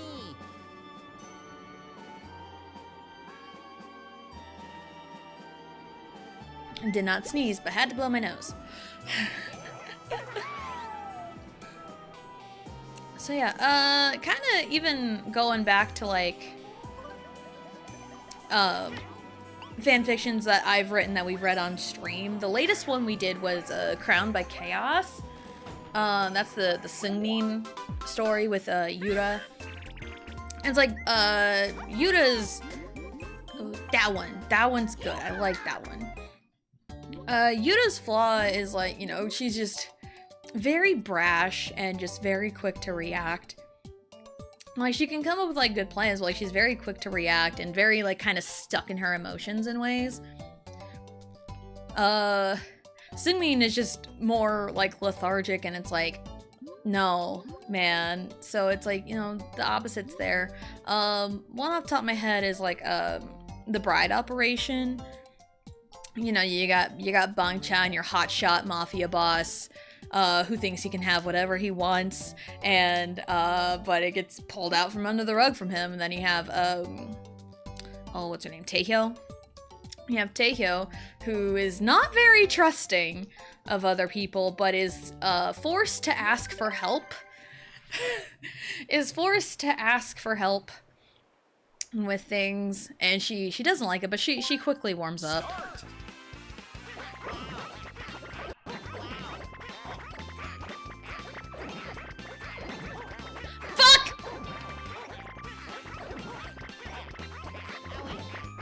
I goofed. I goofed. There's progress. Capture card is reading now, but Mobius doesn't recognize it. Oh, that sucks. That sucks so hard. I remember having a lot of issues working out. Yo, let's go. Let's go.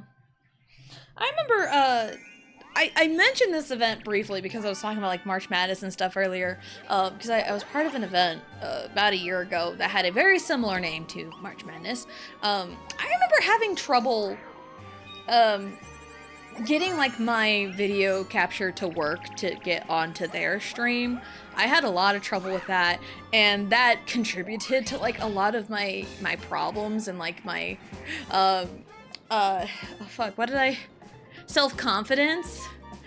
I really hit a low during that time, because not only like playing games competitively, like a speedrun race, and also just like technology, and like just really feeling like I didn't belong anywhere. And whether it was the case or not, I really felt like things were just against me. Could have been coincidence, could have very well couldn't have been, but like I won't know, because I can't even ask the person anymore. So it was a rough time, but I could understand like technical difficulties and being like very anxious. And also yesterday too with Portal 2. Also, I did a little bit of testing after stream yesterday, and my laptop cannot stream and run Portal 2 at the same time. Because I went through a little bit of Portal 2 single player just to see, without no streaming, no other bells and whistles, no nothing, just to see how it would run, and the game ran flawlessly when I'm not streaming. So my best guess is my laptop is just not powerful enough to do both at the same time. I think that is my problem with my laptop, which kinda sucks. But I'm doing the best I can. So I understand the technical difficulties in trying to get things to work. I understand that completely. Bleeding Riyadh Elgato. Sometimes that works. You can finally eat. Let's go. Let's go. Sucks, but I'm glad you found the problem. Yeah. It's like, that's kind of what I thought the problem was. Because it's like, Man, if I just like stopped stream, my game would run perfectly fine. But it's like my point of view, even though it's like 3 frames per sometimes. Inject more computer into Tessa's computer. I'll do my best. And also, it's just kind of like going along in Portal 2 single player, because like I know how like most of things work, just trying to solve the puzzles. It's kind of fun. I do kind of like the co-op mode puzzles a lot better because there's more to it, because, you know, more portals, an extra person, because there's only so much you can do single player with like 1 person with like 2 portals available. So I do, but like the puzzles are good for what they are. So, but yeah. And so like the current fanfiction for our follower goal, Supernatural Power AU, I'm doing my best to try and kind of show the flaws of all the characters in ways. Because it's like, that's important to show like flaws in character growth. It's super, oh, I didn't stretch. Oh, I have an opportunity to press A, let me stretch. Ugh, alright. I am Portal Blue. Alright, let's go.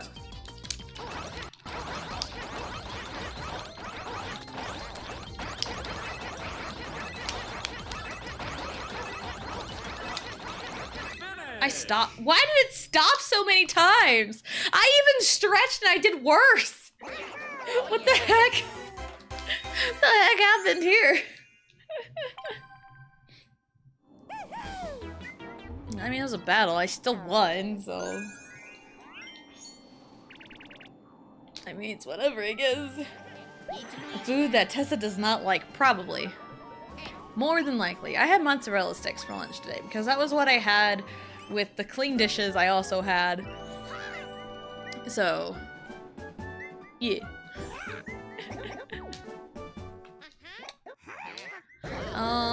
But tomorrow... possibly a Sonic lunch tomorrow, possibly, because my husband gets paid tomorrow. Oh, it was also kind of fun trying to schedule our pickup payment. That was kind of fun because it's due on the 18th of every month, I'll tell you that. And on Tuesday, I kept checking the app, and anytime I would like try to go to pay the specific way that we pay, it just like wouldn't load up, and it made me so mad. Jersey Mike sandwich? Yo. Nice. The game said Tessa? I know! But it was like test subject, but it's like, did she say Tessa? But like she said blue earlier, but like the blue is also a color that people are liable to say. Blue is an actual color. As well as the person. And it's my turn. It's my turn now. Roll the dice. It's Bowser, because of course it is.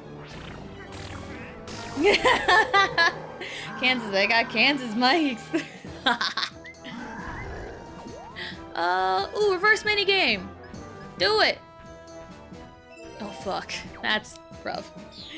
Tessa, Jane, Tessu, test subject. I mean, we all know how Blue's brain works now.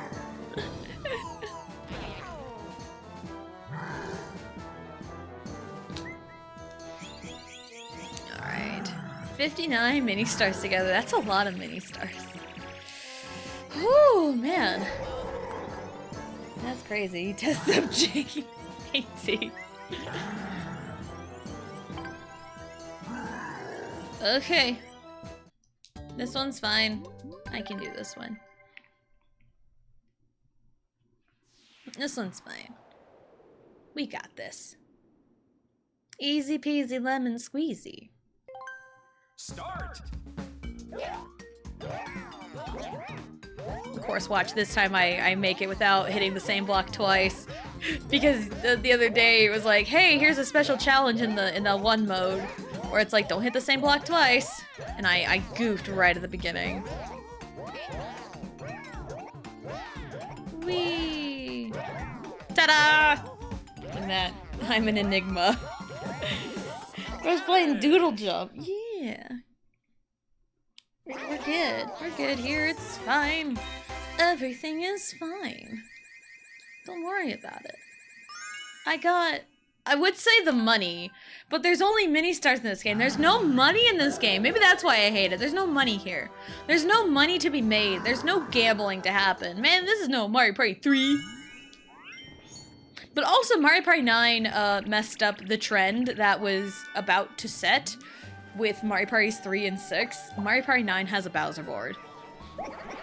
Which, it was really funny how Mario Party 3 never had a Bowser board, and Mario Party 6 doesn't have a Bowser board. So I was like, oh, the multiples of 3 don't have Bowser boards! Will Mario Party 9 carry it on? And it doesn't.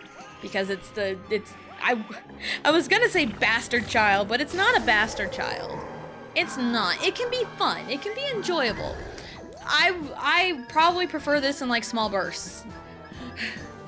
Again, I can sit and play minigames all day long, but, like, boards? Ugh, not so much. Hates games with no money. We need the money. Give me the money. I'm just a greedy bitch. What can I say? Anyway.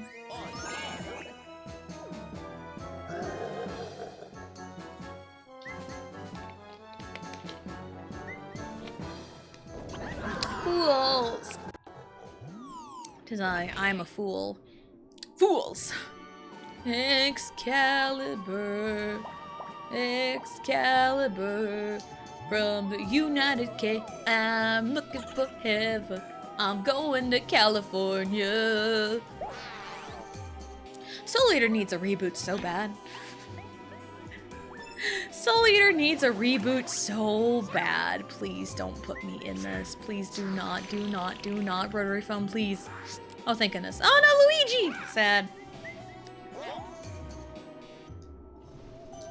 But yeah, Soul Eater is one of those anime that needs a reboot so bad. It needs what Full Metal Alchemist had. Because, like, sometimes it's like, oh, they start anime and then it, like, catches up with the manga. It's like, well, fuck, what do we do? And they just kind of come up with their own stories. So, I have watched Full Metal Alchemist, the original, like, the 03 anime. We started watching Brotherhood. We got, like, maybe 1 or 2 episodes in. And then we just stopped because I think we moved or had a baby or something at the time. Something. Soul Eater needs a reboot. That isn't Soul Eater not. Soul Eater not makes me sad. It really does, because I remember seeing it on like Hulu or something whenever we had that at the time. And I'm like, oh my god, more Soul Eater stuff. I'm down. I love Soul Eater. Then I started watching it, and it wasn't what I thought it was, and then I forced myself to watch the whole thing, and I was so disappointed. I was so disappointed. But yeah, I want an adaptation that's a lot closer to the manga than you know, than the actual anime. And like, even the original anime was actually really, really good up until the end. The ending was so bad in the original Soul Eater. Oh, everything else was good. Death the Kid was my favorite. I also really liked Soul in his character arc. I loved Soul and Maka. I loved those two.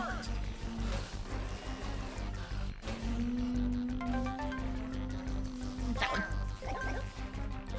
Wanna see Stein and Maria, baby? I like the art, but that's it, yeah. What even? We're bad. We're so bad.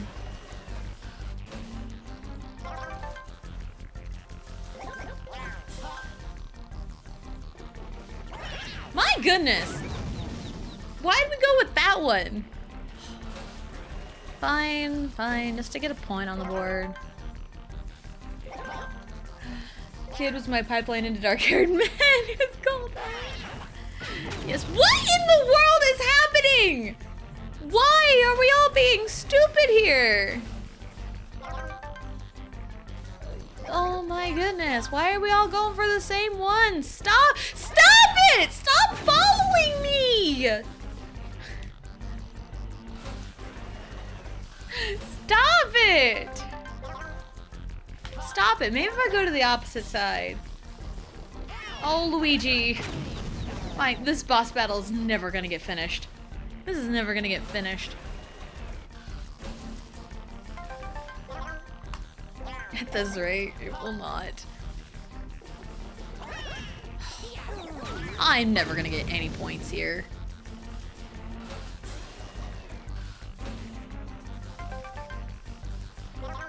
Just to get something on the board, maybe. And I say that, okay, good. Good. At least I got something. Luigi's walking away with this, I know, it's fine. It's fine, it's Luigi. But now if we make mistakes, we lose points. Oh, goodness. Birdo! What are we doing? Should've went with the D-pad. Well, there goes that 1 point I had.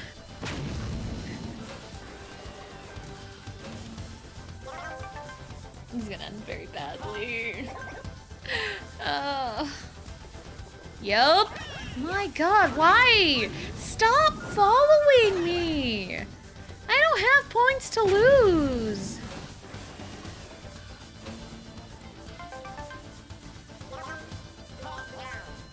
Please. I am begging. My god! Why are we bad at communicating? This is horrible! This is so bad!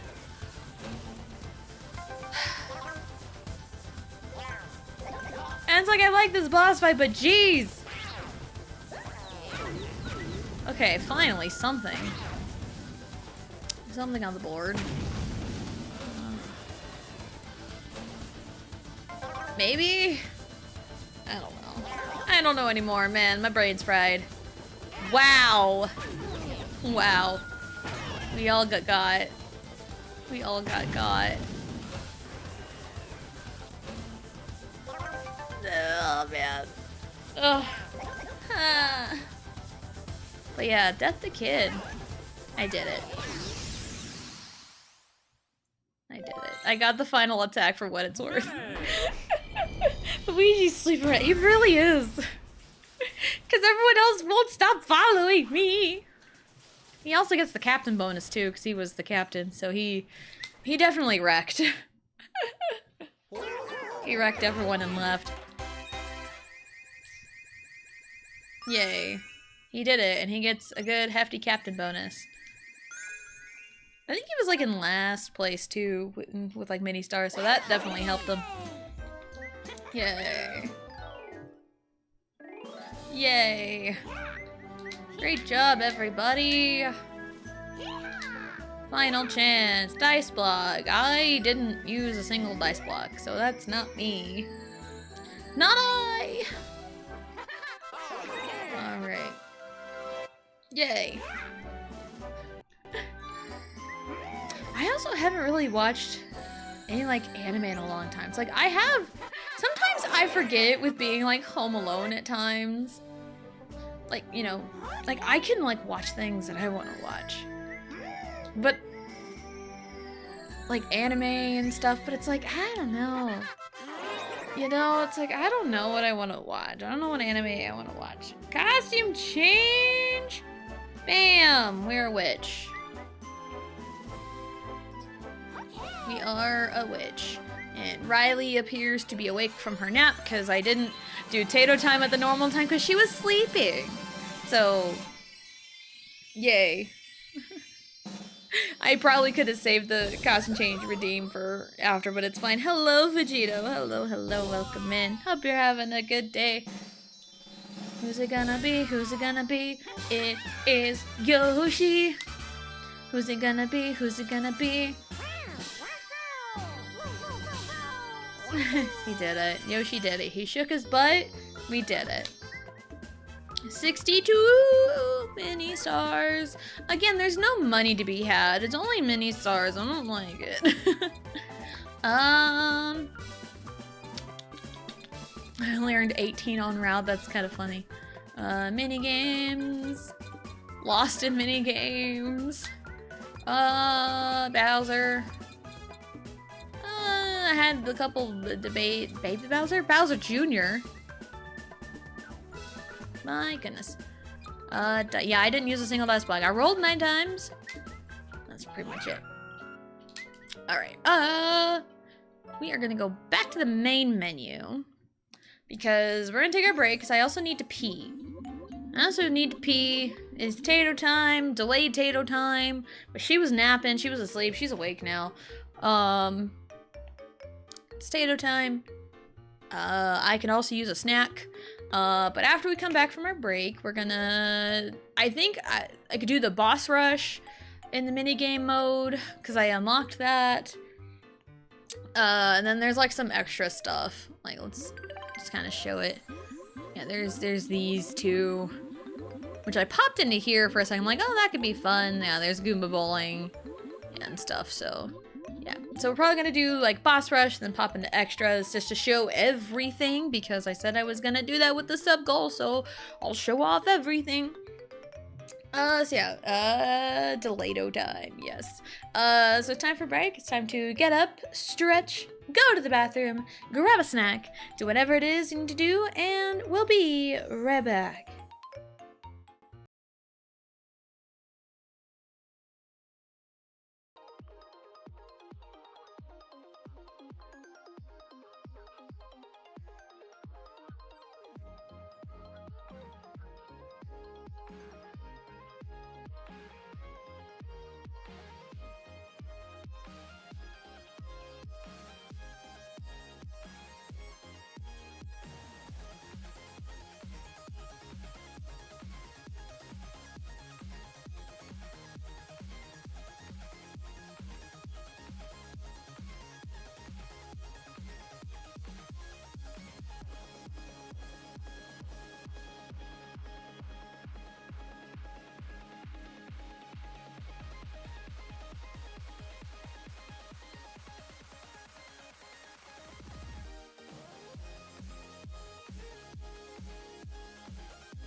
Alrighty, we are back.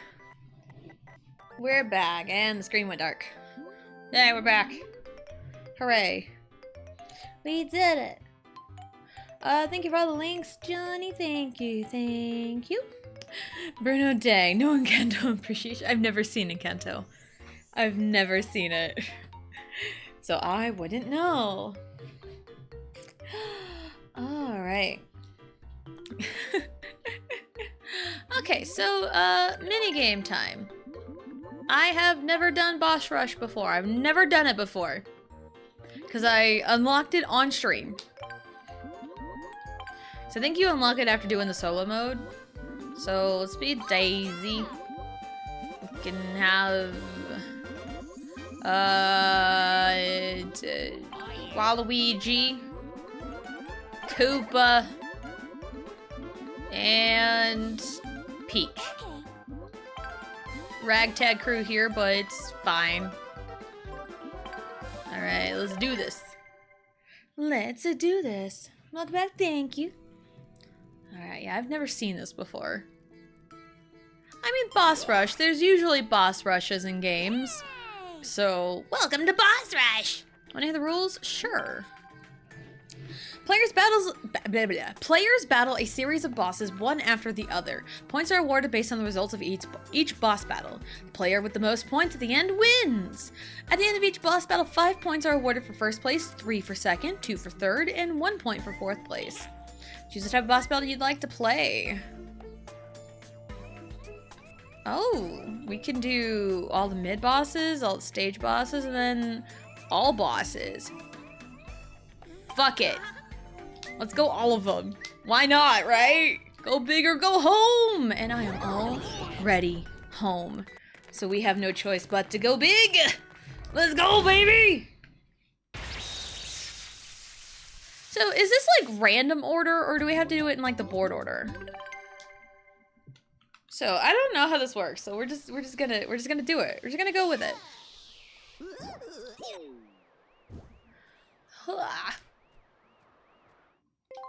Yeah, just kind of thinking back to like the battle one. Alright, oops. Why am I so bad at this? This is like the first board mid boss. I'm so bad. Kind of go back to like, you know, I mentioned I'm working on the Supernatural Power AU fanfiction. Oops. And I started it, everything was going fine. This always happens anytime I think of like a new written work. Oh my god, I'm so bad. Ow. I'm so bad at this. Dang it. I always like start off really good and then I hit a wall at some point and then it's like sudden inspiration and then it hits later. Where I'm at, I'm like at that wall. Okay. Wiggler. Okay. So far we're just going through the boards. I like the series and I'm already home. I mean, yeah, the saying is go big or go home and we're already home. So, yeah, like I've got like scenes in mind, which always happens when I start like a new story. You always like think of like the big important like climactic scenes. Like I always think of those like first, and then it's like I gotta write around it, you know, I gotta build to it. Cause like with my writing style, I know people, you know, find it easier to kind of jump around in the story when they're in the middle of like writing it. They find it easier to like, you know, like if they want to write like in the middle of the story first, cool, go for it. Like I find it easier for me to start from the beginning and like go chronologically. And I can like bullet point essentially what I want, like either mentally or write it down like my notes app on my phone. Because if I like think of something if I'm like laying in bed. It's easier for me to like pull out my phone and put on the notes out.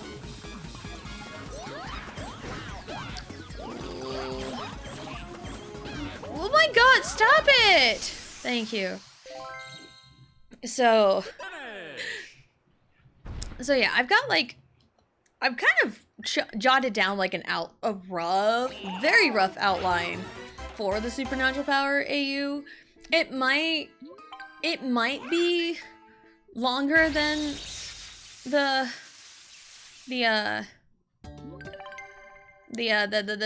any other like fanfic we've read on stream. I think the longest one we read is like 14 chapters.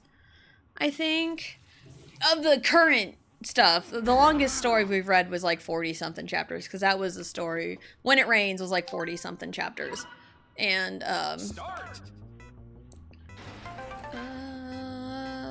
yes, maybe. I don't know. But that was like one I wrote as a child. So I say as a child, as like a teenager with nothing better to do.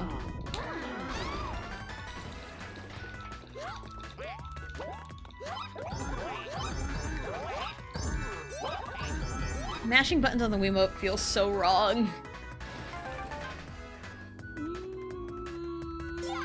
Okay. Yep, I should have. I thought about it, but yep, it's fine. It's fine. It's fine. So yeah, I'm chapter 3, which seems kind of far behind, but the chapters feel longer than usual in length. So it's like, if I say like chapter 3, it could very well be like 4 or 5 in like another normal story.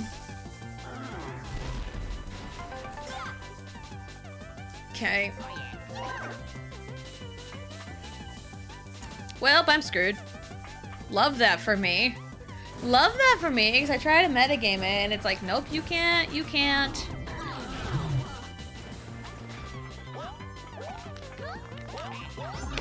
So, it's a little different than you know, stuff I've written before in a way.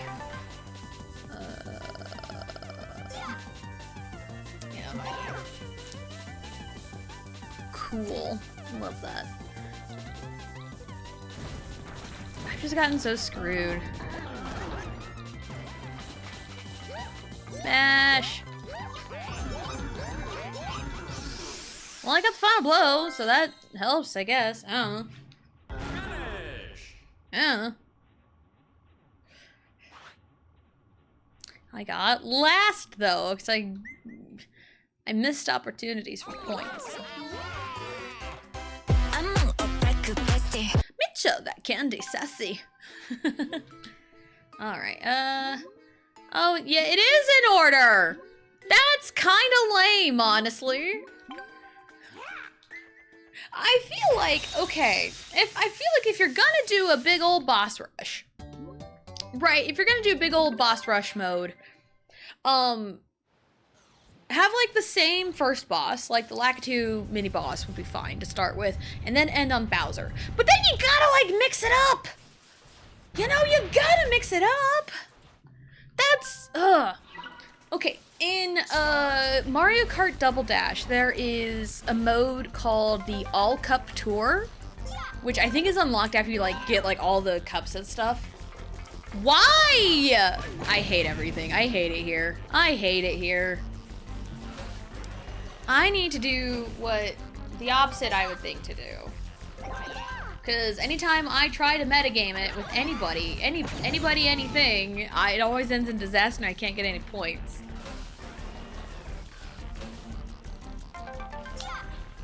So, I don't know. But yeah, in Double Dash there is the All Cup Tour, where it starts with Luigi Raceway, and it ends in Rainbow Road. But literally anything in any order in between. Peach, why? Why? Why are we doing this? It's like, why? It's kind of boring if we just go in order. You know, because it's so predictable. It's like, oh, it's this next. I have a chance. You know, it's a choice. It's a choice. Oh my god.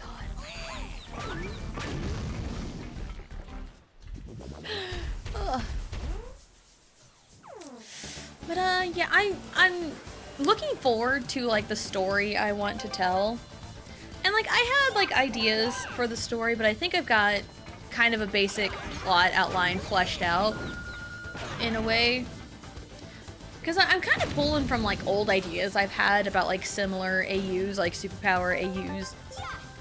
Because I've written a couple of them. None of them are finished, but I've written a couple of them. All these points I worked so hard for are going away. I hate it here.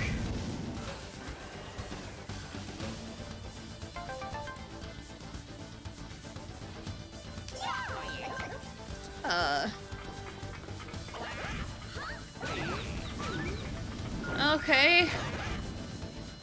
And...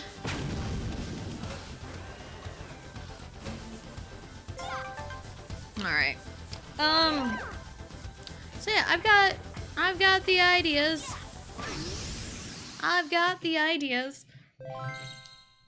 That boost, I was in second anyway. But, I've got the ideas. It's just finding the time to write it. Because I mentioned the other day, it's like, for whatever, I say for whatever reason, because that's just a natural lead into, like, whatever I talk about that could be explained or could not be explained.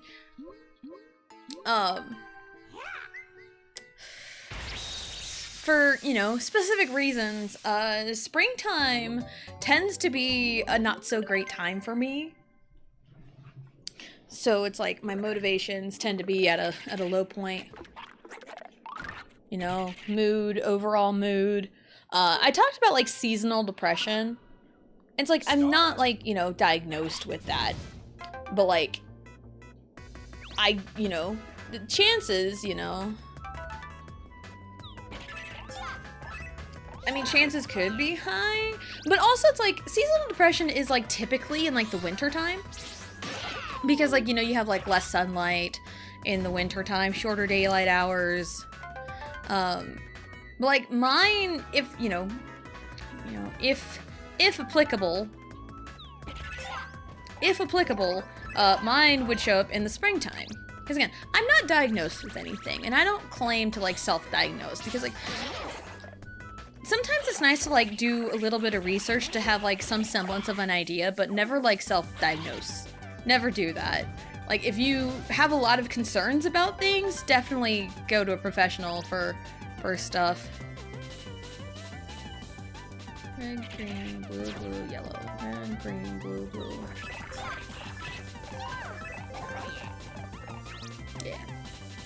Yeah. But yeah, like mine tends to hit springtime because it's like a lot of really crappy things that have happened in my life have happened during the springtime. So every time we come around to this time of year, I'm like constantly reminded of everything shitty that has happened in my life. So that's why my motivations are kind of low this time of year. I do my best. I'll diagnose you. Blue, please don't. Are you a professional? Are you a professional, Blue?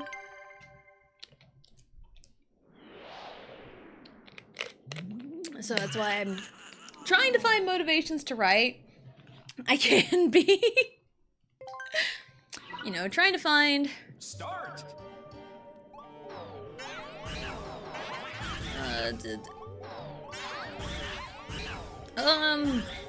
Oh god. There we go. Oh fuck. Oh my god, why are we doing this? Cool. Oh god, I'm struggling. We're on the struggle bus. There we go. Get away from me. Shit.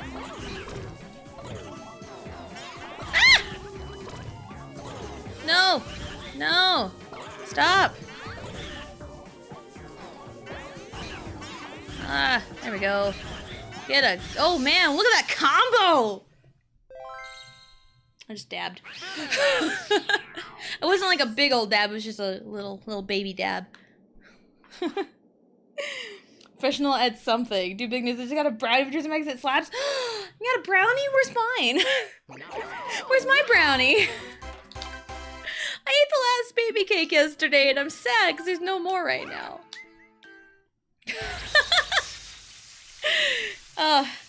You want to bite? Come here. You're like a business day away from me.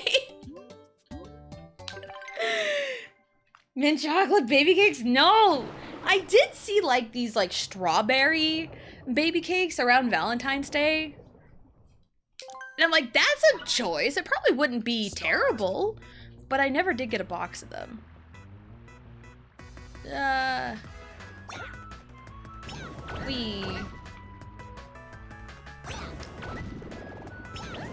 So yeah, I'm doing my best in terms of motivation. I think once I like make myself do it, it'll be easier and better. You know, with like a lot of things, finding motivation. I just know a lot of the time it's actually getting up to do it. That's usually— excuse you, Daisy, you need to be moving. I am tilting the Wiimote all over the place and you are not moving. Girl!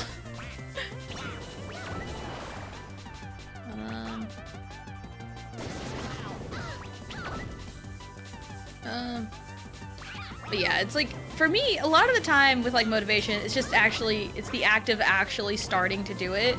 And then once I like start doing it, things are so much easier. Oh, Waluigi got that! Nice! That put him ahead of us. A professional business day away?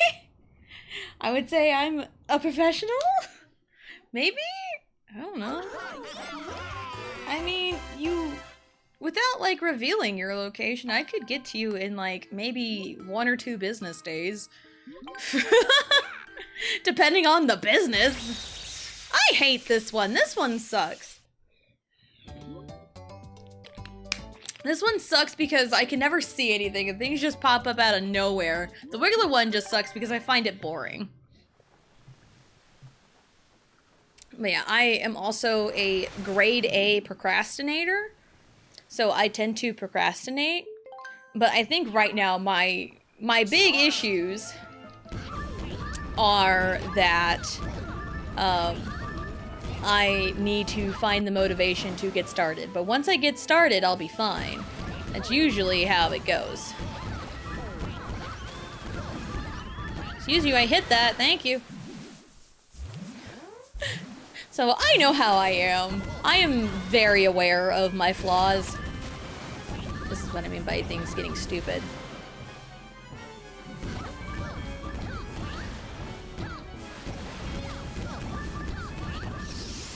Did we do it? We did it. I lost. I got second. It's fine. Professional. I am a professional.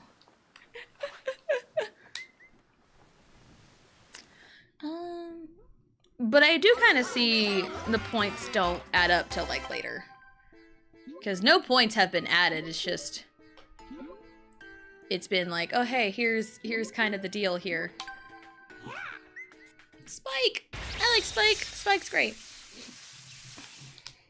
So, but yeah, I am very much a procrastinator. I get that from my dad. My dad was a big old procrastinator. But it's like, once he started on something, he got it done and saw it to the end, but it took him a while to get started. Another thing about my dad is he is a very slow eater. Like, no matter if he got his food first or last, he was always the last one done with his food. Like, always. Like, no matter what. It was always crazy. So, yeah.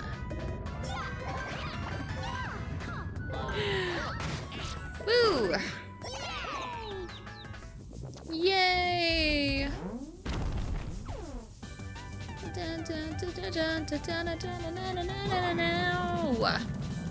Alright. Are you done with potatoes, Riley?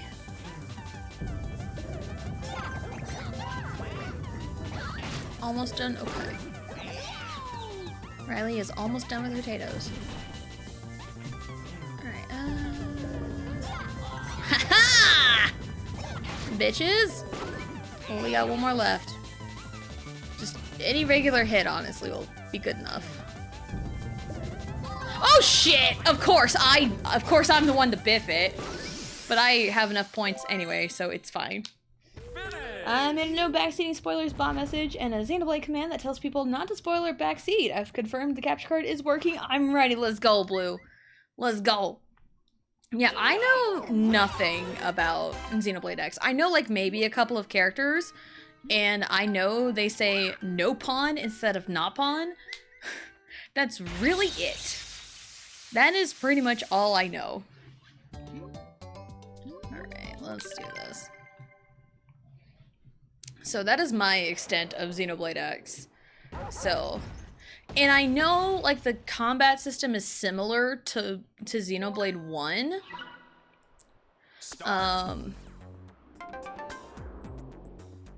But that's all I really know. And 1's combat is okay. I know there's like a little bit of a difference with it.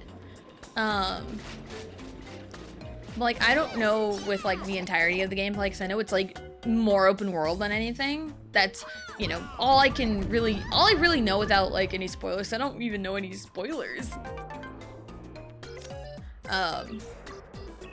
So I don't even know if I'm gonna stream it or not, you know? Because it is different from the other Xenoblade games. It is different. So, and I don't know very much. Again, I know a handful of characters. That's pretty much it. Handful of characters. It's more open world than the others are. And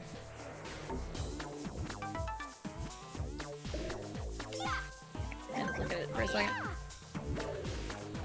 And then, yeah, that's really it. I don't know anything about anything. So. I know, so I saw a trailer, it looked a lot like 1, but I know you can build and customize your scale of people. Hold on. Looking.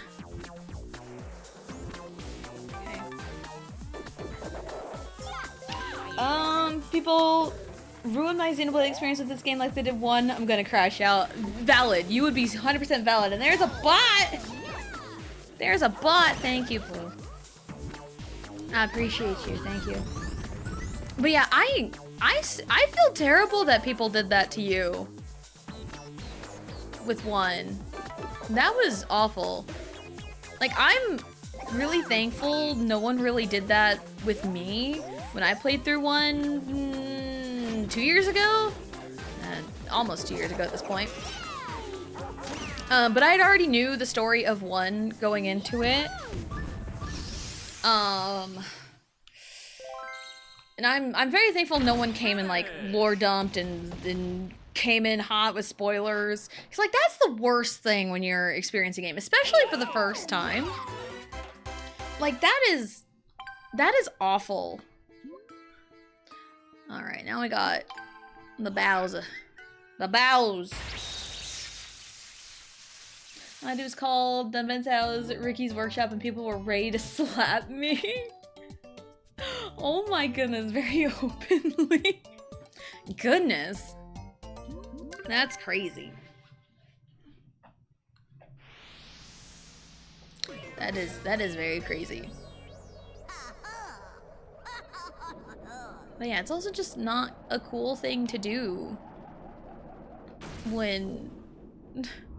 It's not a cool thing to do when someone's playing a game for the first time and just immediately go lore dump. No, that's not cool. I usually, like, hold my thoughts to myself until, like, a certain point in the story happens. And then it's like, hey, would you mind if I shared this? And, you know... And it's like, hey, would you mind if I shared this? And then it'd be like, no, you know, like, no, I don't want to hear it right now. Or it's like, yeah, go ahead, you know. So I usually wait. Because I remember there was someone playing Twilight Princess for the first time. And they got to, you know, the Midna's Desperate Hour. And there was, like, a lot of thoughts that I had about, like, that scene. And some theories as to, like, what happened with Zelda and everything during that time. That could definitely be, like, missed, but, like, I held on to those thoughts. So... I got a 4.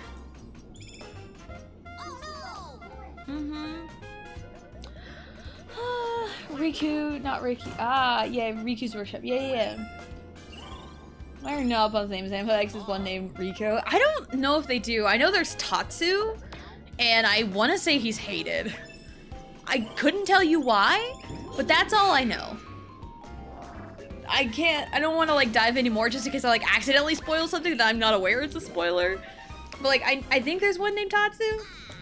I say it's Noppon's. I know. Noppons are cool. I love Noppon.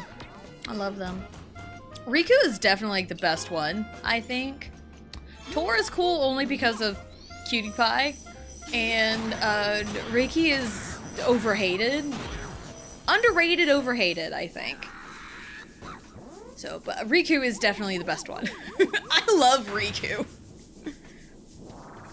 Peach is just knocking this out of the park, honestly. Ah! Because she's hitting all the big ones. Hey! There's something. I think Hero Pop Merky is so funny. People are so mean to him. I know! They're so mean to him for like no reason. Like no reason whatsoever. Tor deserves the hate. Why is he a pervert? Yeah, he's only good because he's good in combat with Cutie Pie. That's it, because Cutie Pie go burr if you build it right. But yeah, Tora as a character, I could take him or leave him, you know, honestly. Poppy is great, though. I love Poppy. Why is she just running away with this? Why? Because she's mama? Is that why? Monana deserves love too. Yes! Riku's the best one, hands down. Deepa's voice is so funny. Also, playing 3 and then going back to 2, I feel like nobody should have been surprised at Riku's voice because Nira Nira from Xenoblade 2. Nira Nira also had a deep-ass voice. And it's like, bro, why is your voice so deep? You know, acting chairman Nira Nira. His voice was so deep for like no reason, and then there's Riku. It's like, I was not expecting that voice. But yeah, Manana also deserves love. Manana's so sweet. I love her. Yeah, I don't know why people hate on the Noppon. They're so cute and funny. It's my impression of Mui Mui Mui. Mui Mui. I am playing the game.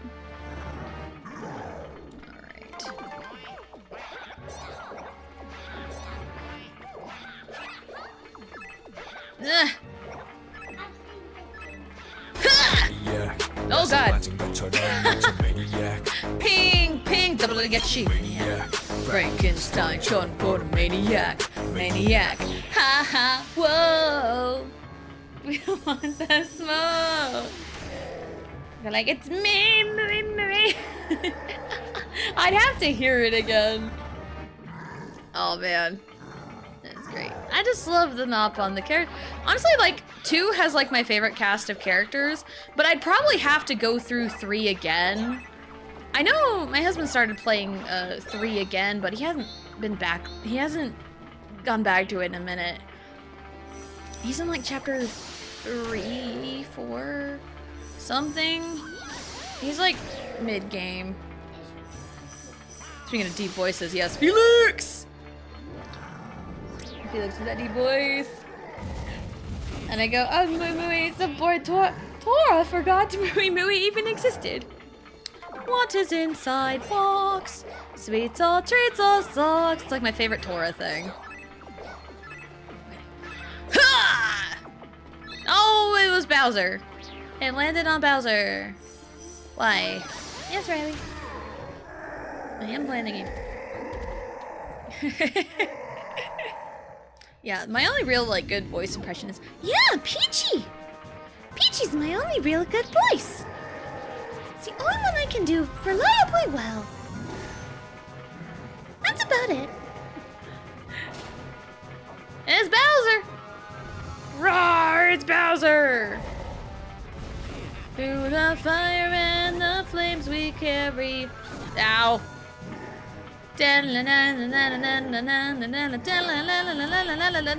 Oh shit, that's mine! No! I goofed! Land on me. Nope, that's Bowser. Why? I got rid of the one that had my face on it, so that's wonderful. I think 2 has the best, but also the worst characters. That's fair. Yeah, there's gonna be a Bowser attacking in a second. I need to pay attention. Nice. Hot, hot! Oh, it's a Wiggler. You're just gonna run across the screen.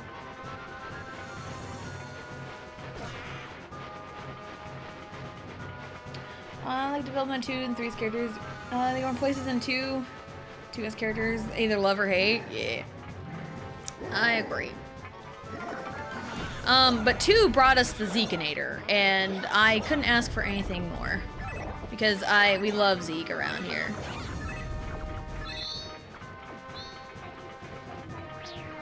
Okay. I think everyone in 1 is pleasantly likable. 3 has a lot of personality and depth. I love Adam, Jin, Zeke, Pandy, Mia, Morag. Some are generally pretty poorly written. Can't stand Pyra. That's a hot take, I think. Because Pyra, I feel like Pyra kind of falls into like, it's hard to describe without really like spoiling anything. Like Pyra does have depth to her, and like we were talking about, like well-written characters. That's kind of the question of the day. Pyra's not my favorite, but she's not like my least favorite.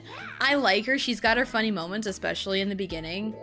But then you kind of like understand more of it. So, threaten me over less. Pyra is generic waifu bait. Can definitely see that. One of the biggest things with Pyra, I think, people know like Smash Bros. Pyra is Mythra, Mythra is Pyra. You know, that's a thing. Knowing what happens at the end of Torna, and knowing what happens and like the trauma, like the triggers, the reason why Pyra the way she is makes a lot of sense at the end of Torna. And that's one of those things that maybe only makes sense if you play the base game before Torna. Because I know you've played Torna first. I know that. Now we see the points here and the totals. Yay, we did it. I think that was the last one. Let's go back to main menu and do some of the extra stuff. That's really it. So yeah, it's like without really like going too much into like the spoilery stuff. Castle clearouts, puzzles. Wow, that could go a long time. Can I stick some more marbles of the same color to clear a group? Clear a group of marbles? Sure. It'll be Yoshi. You can argue that it's interesting that she's like that because of the trauma response to the event of Torna, but I argue that as Mythra is more interesting in Pyra because Mythra has a real response and actively had to change and work through it. Pyra's watered down facade that Mythra puts out because she's scared. It's no reason to have both ass cheeks out and be like, oh, I'm so soft. Yeah, the actual like physical designs are a choice. For like, whatever. But like, yeah, Pyra is essentially like the polar opposite of Mythra. And in those polar opposites, like, they're all of like Mythra's quote unquote flaws and they're flipped around. Like, Mythra's inherently bad at cooking. Pyra's great at cooking. Just like the polar opposites like that. Like, yeah, Pyra, and like in combat, Pyra's kind of eh. And it's like, I understand, like, I don't like hate Pyra, but she's not like my favorite character, but I understand why she is the way she is. I understand her character. Let's go with that. Connect 6 or more marbles of the same color to make all of them disappear. Claws marbles next level. Okay. These formations include line, pyramid, hexagon, clearing marbles formation. I will probably just Bamf right through this. I don't know. I say bamf. I'm not gonna do very good. Sure. Start. I really have like no idea what I'm doing, so this is fine. We. Okay. Yeah.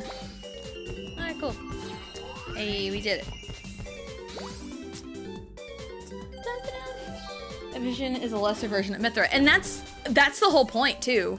And also to kind of hide her power so she doesn't hurt anybody. So yeah, that's really the point, you know, because inherently Pyra is, you know, just a watered down Mithra. And that's how it should be, because like Mithra's powers cause people to get hurt and even kill people. So I have to go before I get a set. No worries, it's fine. It's totally fine. I understand. And again, people have like different opinions on things. It's fine. That's also just a life lesson. People can agree to disagree. Everything is fine.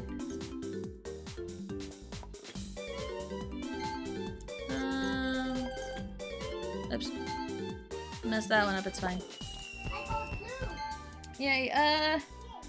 Also, no business fall in love with a 15-year-old boy. Yeah, that's also a choice too.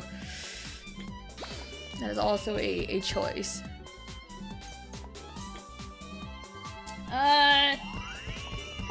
I mean, I know it's the whole point, but that's what I'm saying. The point is she literally just left Mithra. Yeah. Yep. Got it. I'm just putting things down in places. I'm not really, like, trying. I'm bad at, like, puzzles and stuff. So I don't plan on being here forever and ever and ever and ever.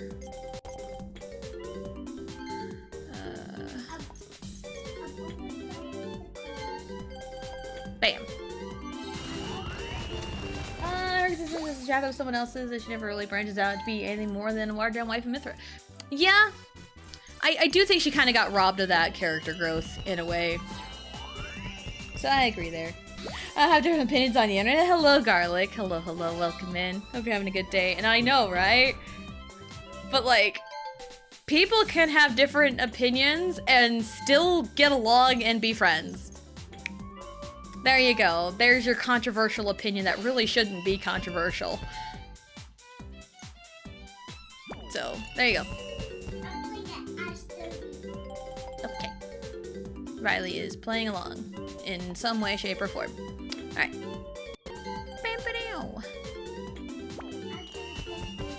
We...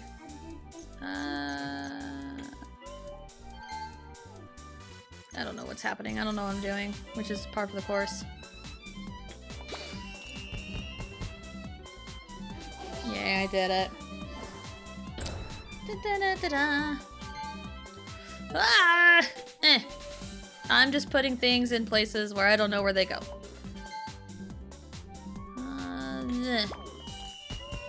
I have a blue. Yay, I did the blue. I did the blue. Oh my god, that was botched. It's fine. It's fine, I'm just... Ah, I see, I need the stars to clear the level. Is that what I need to be doing? Because I see a stars left. I just now noticed. I'm just running through it. I'm just running through things in my mind. Yeah, I don't plan on being here for a long time. So it's fine. But yeah, also, again, life lessons. People can have different opinions on things and still be friends, because a lot of the times I see lots of people like not being friends because they just disagree. Because it's like, I've been like dumped as a friend. I have 100% been dumped as a friend because I had a different opinion than someone else. Because, okay, so here, because apparently what happened with this friendship breakup that I had months ago, apparently what had happened was they popped into my stream and heard me talk about something that they felt, quote unquote, delegitimatized everything they said, which I have no idea what they even said. I had literally no idea what they were talking about. Because they didn't tell me they were dumping me as a friend. They had the gall to tell my husband about this, but not me. Didn't message me directly. They were cool with just blocking me out of nowhere, because of course they were. But they were cool with messaging my husband. So, anyway, I digress. Yeah, I was talking about something, and it was something that they didn't agree with. And apparently they didn't like it so much that they decided to block me. And, you know, and it was a fellow streamer friend. So they decided to ban and block me, and it was, and I didn't even know what I even did. All I did was have a different opinion, apparently, because all I know about what happened was what they messaged my husband about. That's all I know. So, yeah, people can have different opinions than other people and still be friends. You know, that's a very real thing, because, like, the internet loves to disagree with that. Hello, Fernando. Hello. Welcome in. Hope you're having a good day. I really don't know how far I'm gonna get. I really should just... I'm just putting it down. I don't know. I'm kind of half-ass trying, half-ass not. I mean, if I really wanted to, I could just shove it all the way to the line and just be done with it. Could do that.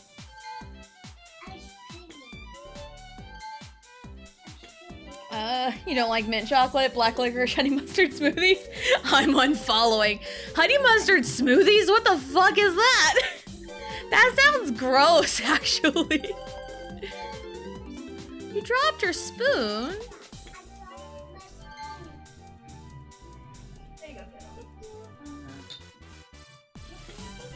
Okay, Riley. Actually, I might actually. Oops. Oops. Goofs are happening.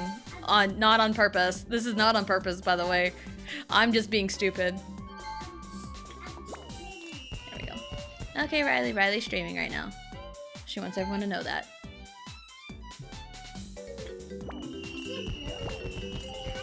Oh, I'm getting combos. Look at that.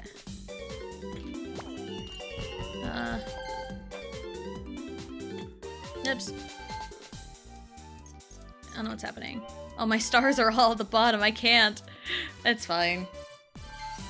Not everyone has the same mood as me, but I'm still friends with it. Exactly. So yeah, I've gotten, you know, it was a friendship breakup. And like, I've talked about friendship breakups and like that kind of subject like several times. Because I feel like it's an important life thing too. Because a lot of people talk about like in terms of like breakups, everyone's always about like, oh, romantic breakups are always the worst. But I feel like friendship breakups could be a lot worse. Because it's like it's like if you break up romantically, then it's like, oh, you never have to see them ever again if it's like a bad one. But in the sense of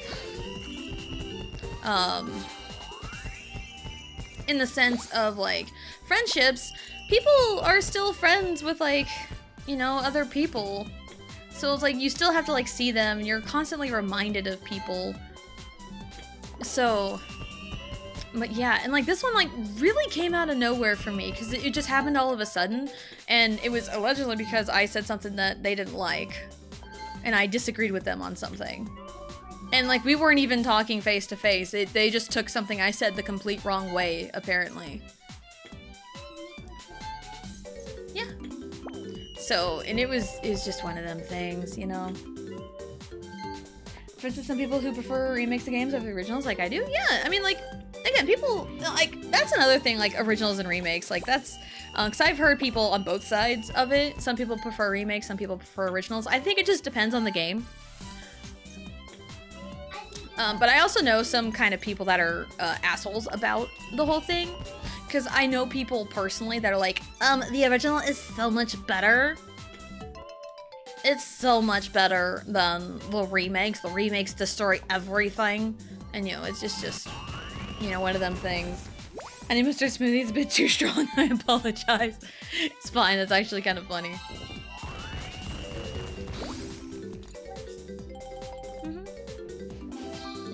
cleared it. Let's go. Oh, we're introducing yellow. It's yellow. It is yellow. Yellow. Oops.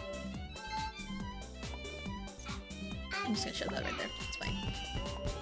Sometimes remakes have quality of life changes that can make the game better. Yeah. And sometimes you just want to play the original. Like, again, we're currently playing Wind Waker. We're doing the original GameCube version. And that was what was voted on in the Discord with an out of context poll. It was old school versus new school, and Wind Waker does have a lot of quality of life changes. But sometimes, like, you just want to do the original, and that's perfectly fine.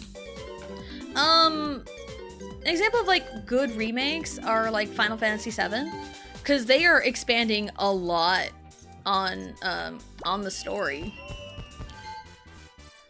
You know, and like some people prefer, you know, playing through the original because they just want the nostalgic feeling and just want the original experience, which is totally fine. You know, people are allowed to feel what they feel. You know, you can agree, disagree, do whatever. I don't care.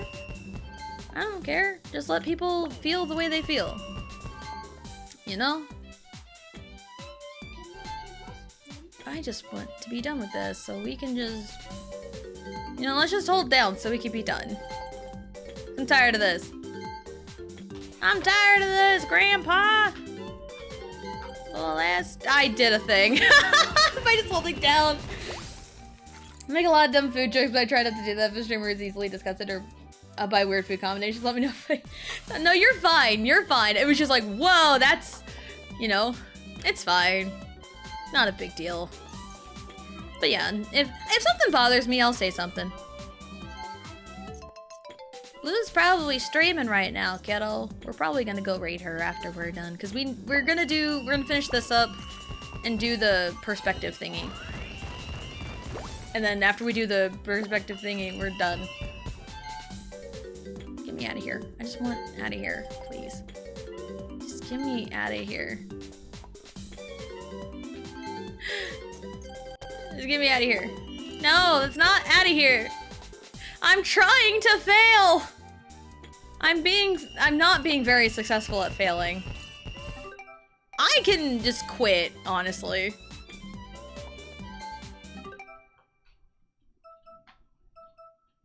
But I mean, I'm no quitter. I'm no quitter. I personally like both the original and remakes of Super RPG. Yeah, and there's like good things and bad things. I only played the remake. I haven't played the original. But the remake is pretty faithful to the original in majority of it. Okay, we're just gonna start a thing over here. We're gonna try and fail. We're gonna try and fail on purpose.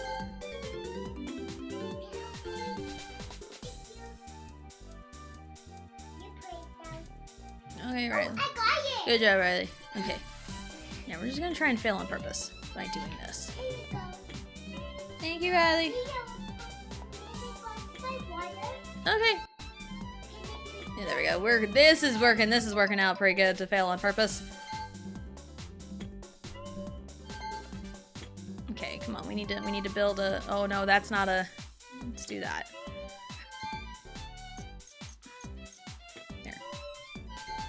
And ta-da. No! Oh, come on. No. Oh. Ta-da! Okay, we failed on purpose. Just want to happen and say hi. Had field day today. Need to rest from that. Oh, no worries. Hope you had fun with your field day. The remake's so close to being better versions. They just need the difficulty setting, take out the combat changes, mostly allowing party members to switch. Yeah, because they didn't,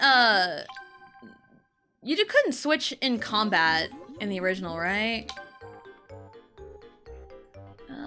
Split into 2 teams and get kicking. First team, take out all 7 opponents, Goomba wins. This is like an only traditional 2v2.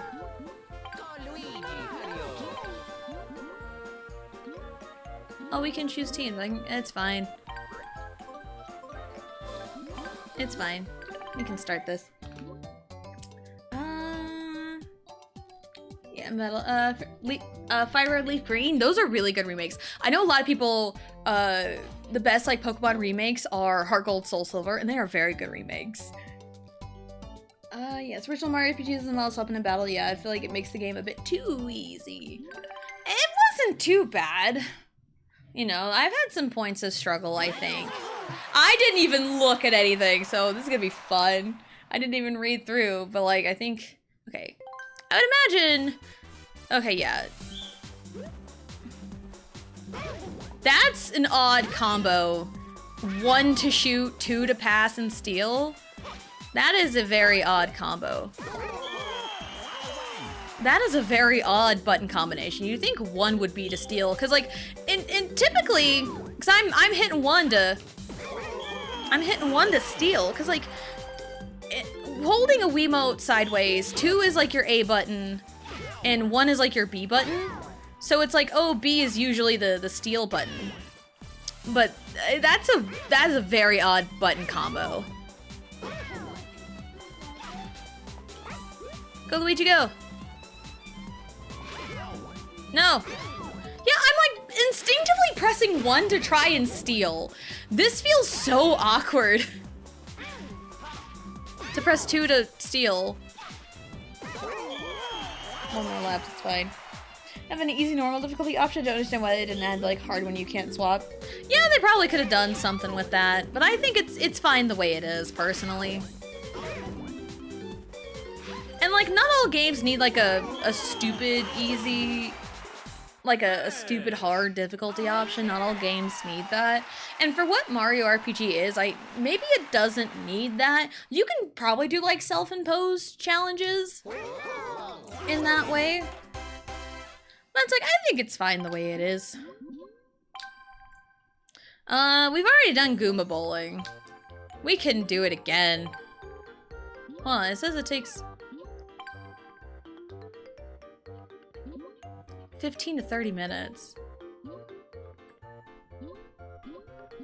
I mean, we've already seen Goomba Bowling, essentially, so let's just hop into the perspective. Let's be Yoshi. I didn't need to do more if it was a new game. I mean, I think the appeal of, like, the Super Mario RPG remake is to, like, broaden the audience. This is just the minigames in a different perspective, so we're just in a different perspective. An option to restore the original game mechanics. That's fair. Start. Oh my god, this is strange, like a third party over the shoulder. Third party? Third person over the shoulder. Wow. Yeah, this is definitely strange. Oh my goodness. It's kind of fun though. Kind of sad it's only specific mini games. I won. I didn't even know I won. Bam! It's party. I got it, Riley. It's fine. No, I'll do a different one. Yeah, we're just gonna do all these in the perspective mode because it's all the same controls. It's just, again, a different perspective. Sometimes you need a different perspective on things. We're gonna mold this into life lessons with Tessa Jane here. Because, again, different perspective, like, you can still have your same opinions on things while still, like, hearing the other side out, in a way. So...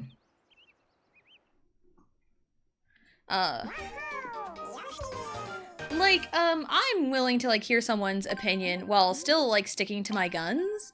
You know? Like, I can still keep my same opinion, but it's like, oh, I've gained a new perspective on it. Like, to kind of help change my opinion. You know? Third-party shooters, yeah. Third party. Start. Whee. I missed! I whiffed on the first one. Whee! Uh-huh. Whee! Whoop! Oh, shit. Whee! Okay. Whee! We're doing great. This is actually kind of fun.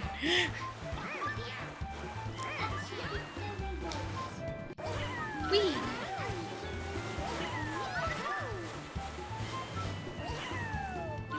I only got, it's fine. It's fine. So yeah, pintelling, you know, originals versus remakes, you know. If people are like, you know, prefer originals over remakes, and their reason is like, you know, I grew up with this, so it's like, I don't really want things to change. This is my comfort game. I don't want things to change. And it's like, totally understandable. You know, if like that's their feelings on it, cool. And it's like, Thousand Year Door. I do like the Thousand Year Door remake. You know, like the original will still hold a candle, you know, oh, wow. They're cheering against me. How rude. All right, we'll try that one again. I lost. Now we're gonna try it again. So I did this one perfectly fine in the normal mode. Go away. Go. Haha! I did it. I don't like bitter disputes about anything. I feel like we can have different opinions and still have respect for each other. Exactly. Exactly. But again, like the internet likes to believe, and like the one thing about like the internet too is somebody could say could say like, oh, I like pancakes for breakfast. And then somebody could just interpret it as like, oh, you don't like waffles then. Just because somebody has a preference for something. You know? The internet is just so strange in ways. You know? I know Riley likes waffles. Oh, Mario, why? Oh, there's a hoop here. So, yeah, and like sometimes like people can get like so like super duper passionate about things, and they get like really, really fired up and want to like defend the thing that they like, and that's, you know, that's totally fine if you can recognize that they're just super passionate and not trying to be mean-spirited about it. I think that's also another thing too. Somebody could get like really, really fired up. Like, you know how I rant a lot about things? Somebody could be in like complete disagreement about, you know, what I'm ranting about. Somebody can think the opposite. But like, if they don't recognize that I'm just being like ranty and in my feelings and like not like seriously like attacking something, then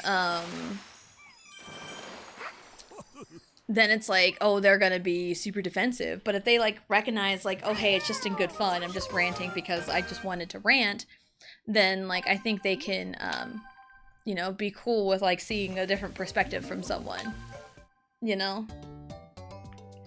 Waffles are superior. Pancakes are just a worse version of waffles.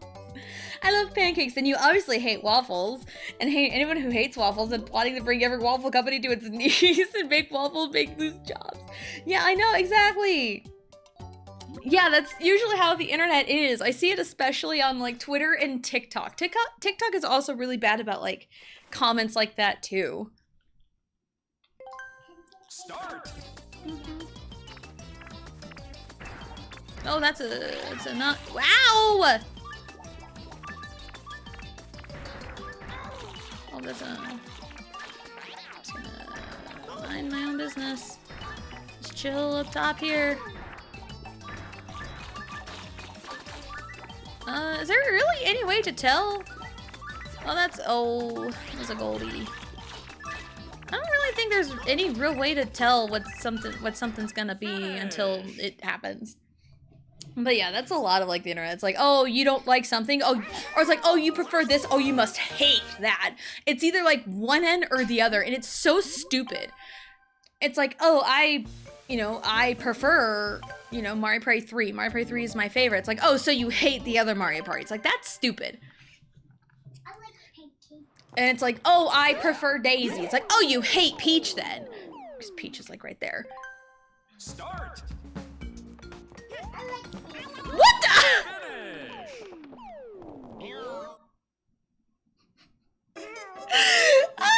Of course, I immediately botched the 3D platforming. Tribalism. It's awful. Tribalism is awful, is also awful in like wrestling. Because nowadays it's like, oh, you're either a WWE person or an AEW person. It's like, why can't people just like wrestling? Why can't people just like the actual... What the fuck? Okay, so in like the normal one, you get like 3 hearts, and in this one you don't? I am failing so bad. We'll try it one more time. And if we don't do it a 3rd time, we'll just move on. Because like, you see me do this very easily in like the normal perspective. What? Oh, it's fine. It's fine. It's fine. It's fine. Lunch break. No worries. You're either with me or against me. Yeah, and no one, there's like no like neutral opinions anymore. And it's so sad. Like I, could either, there's lots of things that I could probably care less about that everyone's so up in arms about,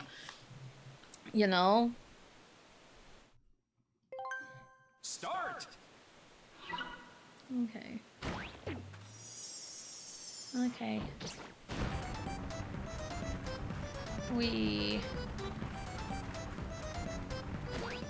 That one. Yay. So, yeah, it's like people can agree to disagree, and that's a lost art nowadays. Speaking as someone who has like, seen a lot of the internet and also have experience being on the receiving end of a if you're not with me, you're against me type. But also it's like, if they were so quick to just like essentially dump me like that without even telling me, they're so quick to do it, then they were just waiting for a reason to get rid of me. Oh, thank you, Riley. Trying to keep an eye... This one! Well, also keep an eye on Riley, too. Hey, look at that! So, yeah. But also, that's another... More life lessons with Tessa Jane. If someone is, like, so quick to, like, essentially dump you, friendship or romantic reason, for a seemingly stupid reason, they were just waiting for a reason to get rid of you. I will in a second. We're almost done with stream. We're gonna do this one, and then the other one, and then we'll be good to go. And that'll be all the content in Mario Party 9. Yep, we're almost done. Oh, jeez. Ah! God, that one's trippy. Oh, jeez. Ah! Oh, that was scary. So, yeah. Because I've been getting a lot of, like, friendship stuff on my TikTok For You page as well. So it's like I carry these, like, life lessons to maybe, like, also pass on to you. And also, again, from experience as well. Okay. So, because again, like, 2 times in my life, I have said something somebody presumably does not like. Ooh, piss off, get away from me. I don't know where anybody is. That one's tough. That one was tough. That one is tough. All right, we'll be done. I'd say that's good to go. We did okay. So that's kind of neat to play some mini games like that. We're going to hop into free play, just to see, run our usual crew here, just to see if there are any mini games we haven't seen yet, because I haven't looked. I haven't really been keeping track. I'm just going off of memory here. All right, free play. Okay, we play this. You play that one.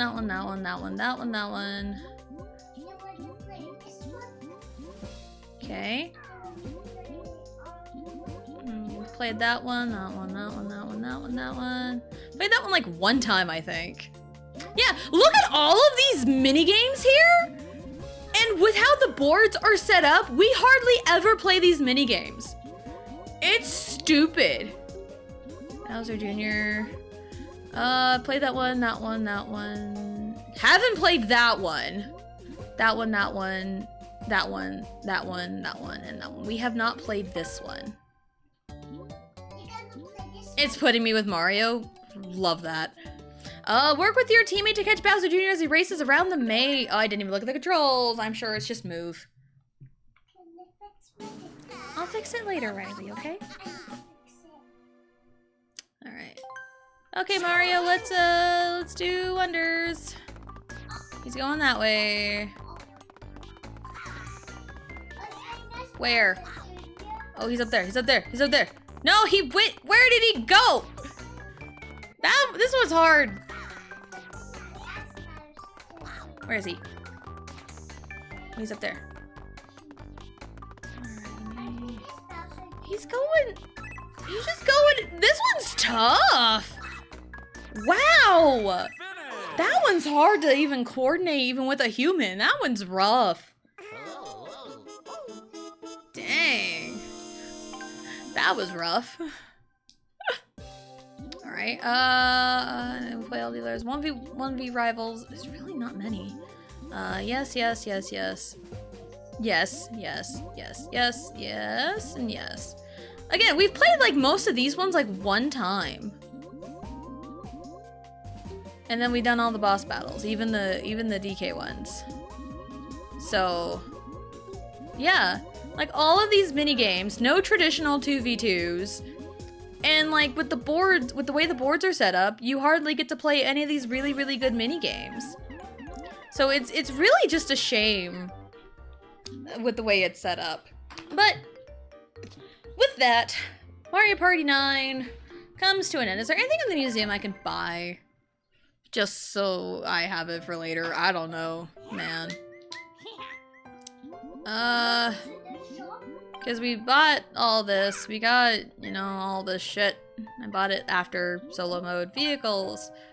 I mean, maybe at some point I can buy all the vehicles. I don't know. I have, what, 900? I have all 3 of the magma ones. Banana slider, sure. What's this one? It's just a big old banana, that's funny. No, I don't want to begin an adventure.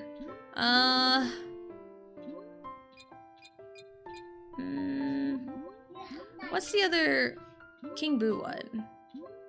Float mattress. Is it just gonna be like a big old bed? Oh, that's funny. That is funny. I still like the King Boo one. That one's great, but I like the floating bed. That's great. That is funny. That is so funny to me. Actually, let me change it to that one. That's so funny. Wait, no! No! Don't. Okay. I was like, no, but yeah, just put that. All right. I could buy 2 more things. What's the other bomb one? The gear shifter.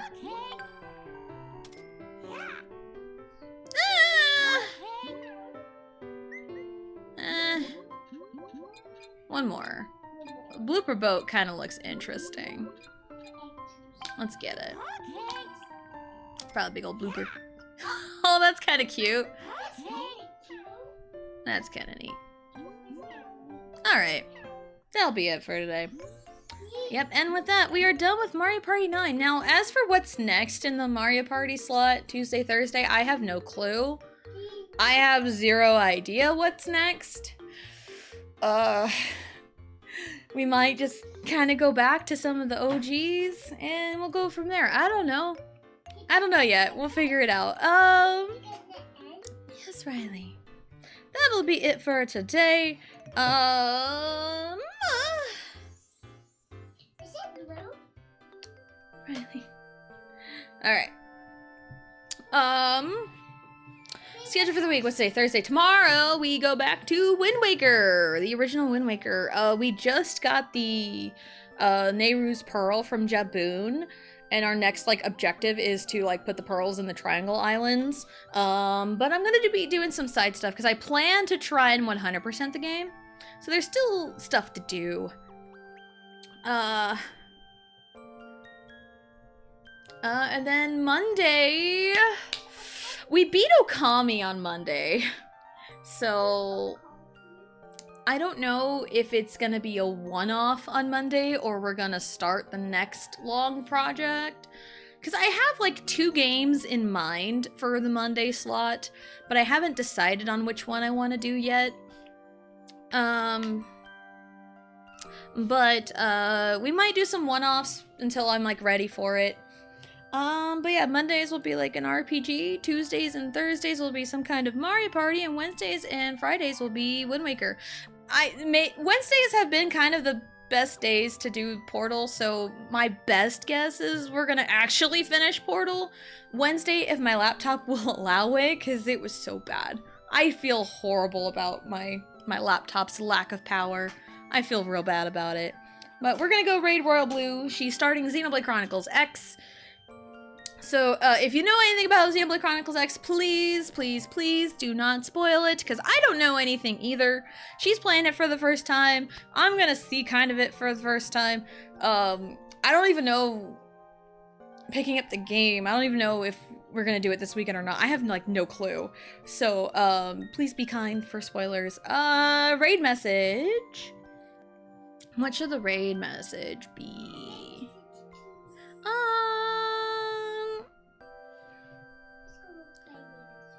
Yeah.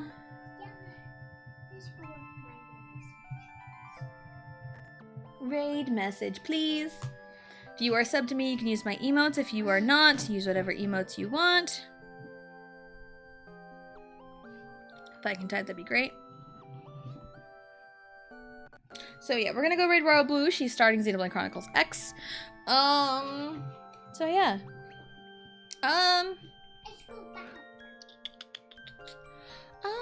Yeah, Mondays will be some RPG. I might put a poll, but it really just depends on what I want to do. It's not like a Wind Waker where it's like I am cool with either version. That's why I put up the poll the way I did. This one, it's like I don't know what I'm leaning towards. I don't know on my 2 possible ones. I will give you a hint though with the Monday slot game. Both of these games are from the same series. Both the games I'm thinking about are in the same series. It's just I don't know which one I want to do. I don't know which one I want to play first. Because I want to play both of them at some point, but I don't know which one I want to play first. But yeah. That'll be it. You know, Mondays, RPG, Tuesdays and Thursdays are Mario Party, and Wednesdays and Fridays are, Wind Waker. So thank you everyone for coming out and hanging out, and we will see you next time.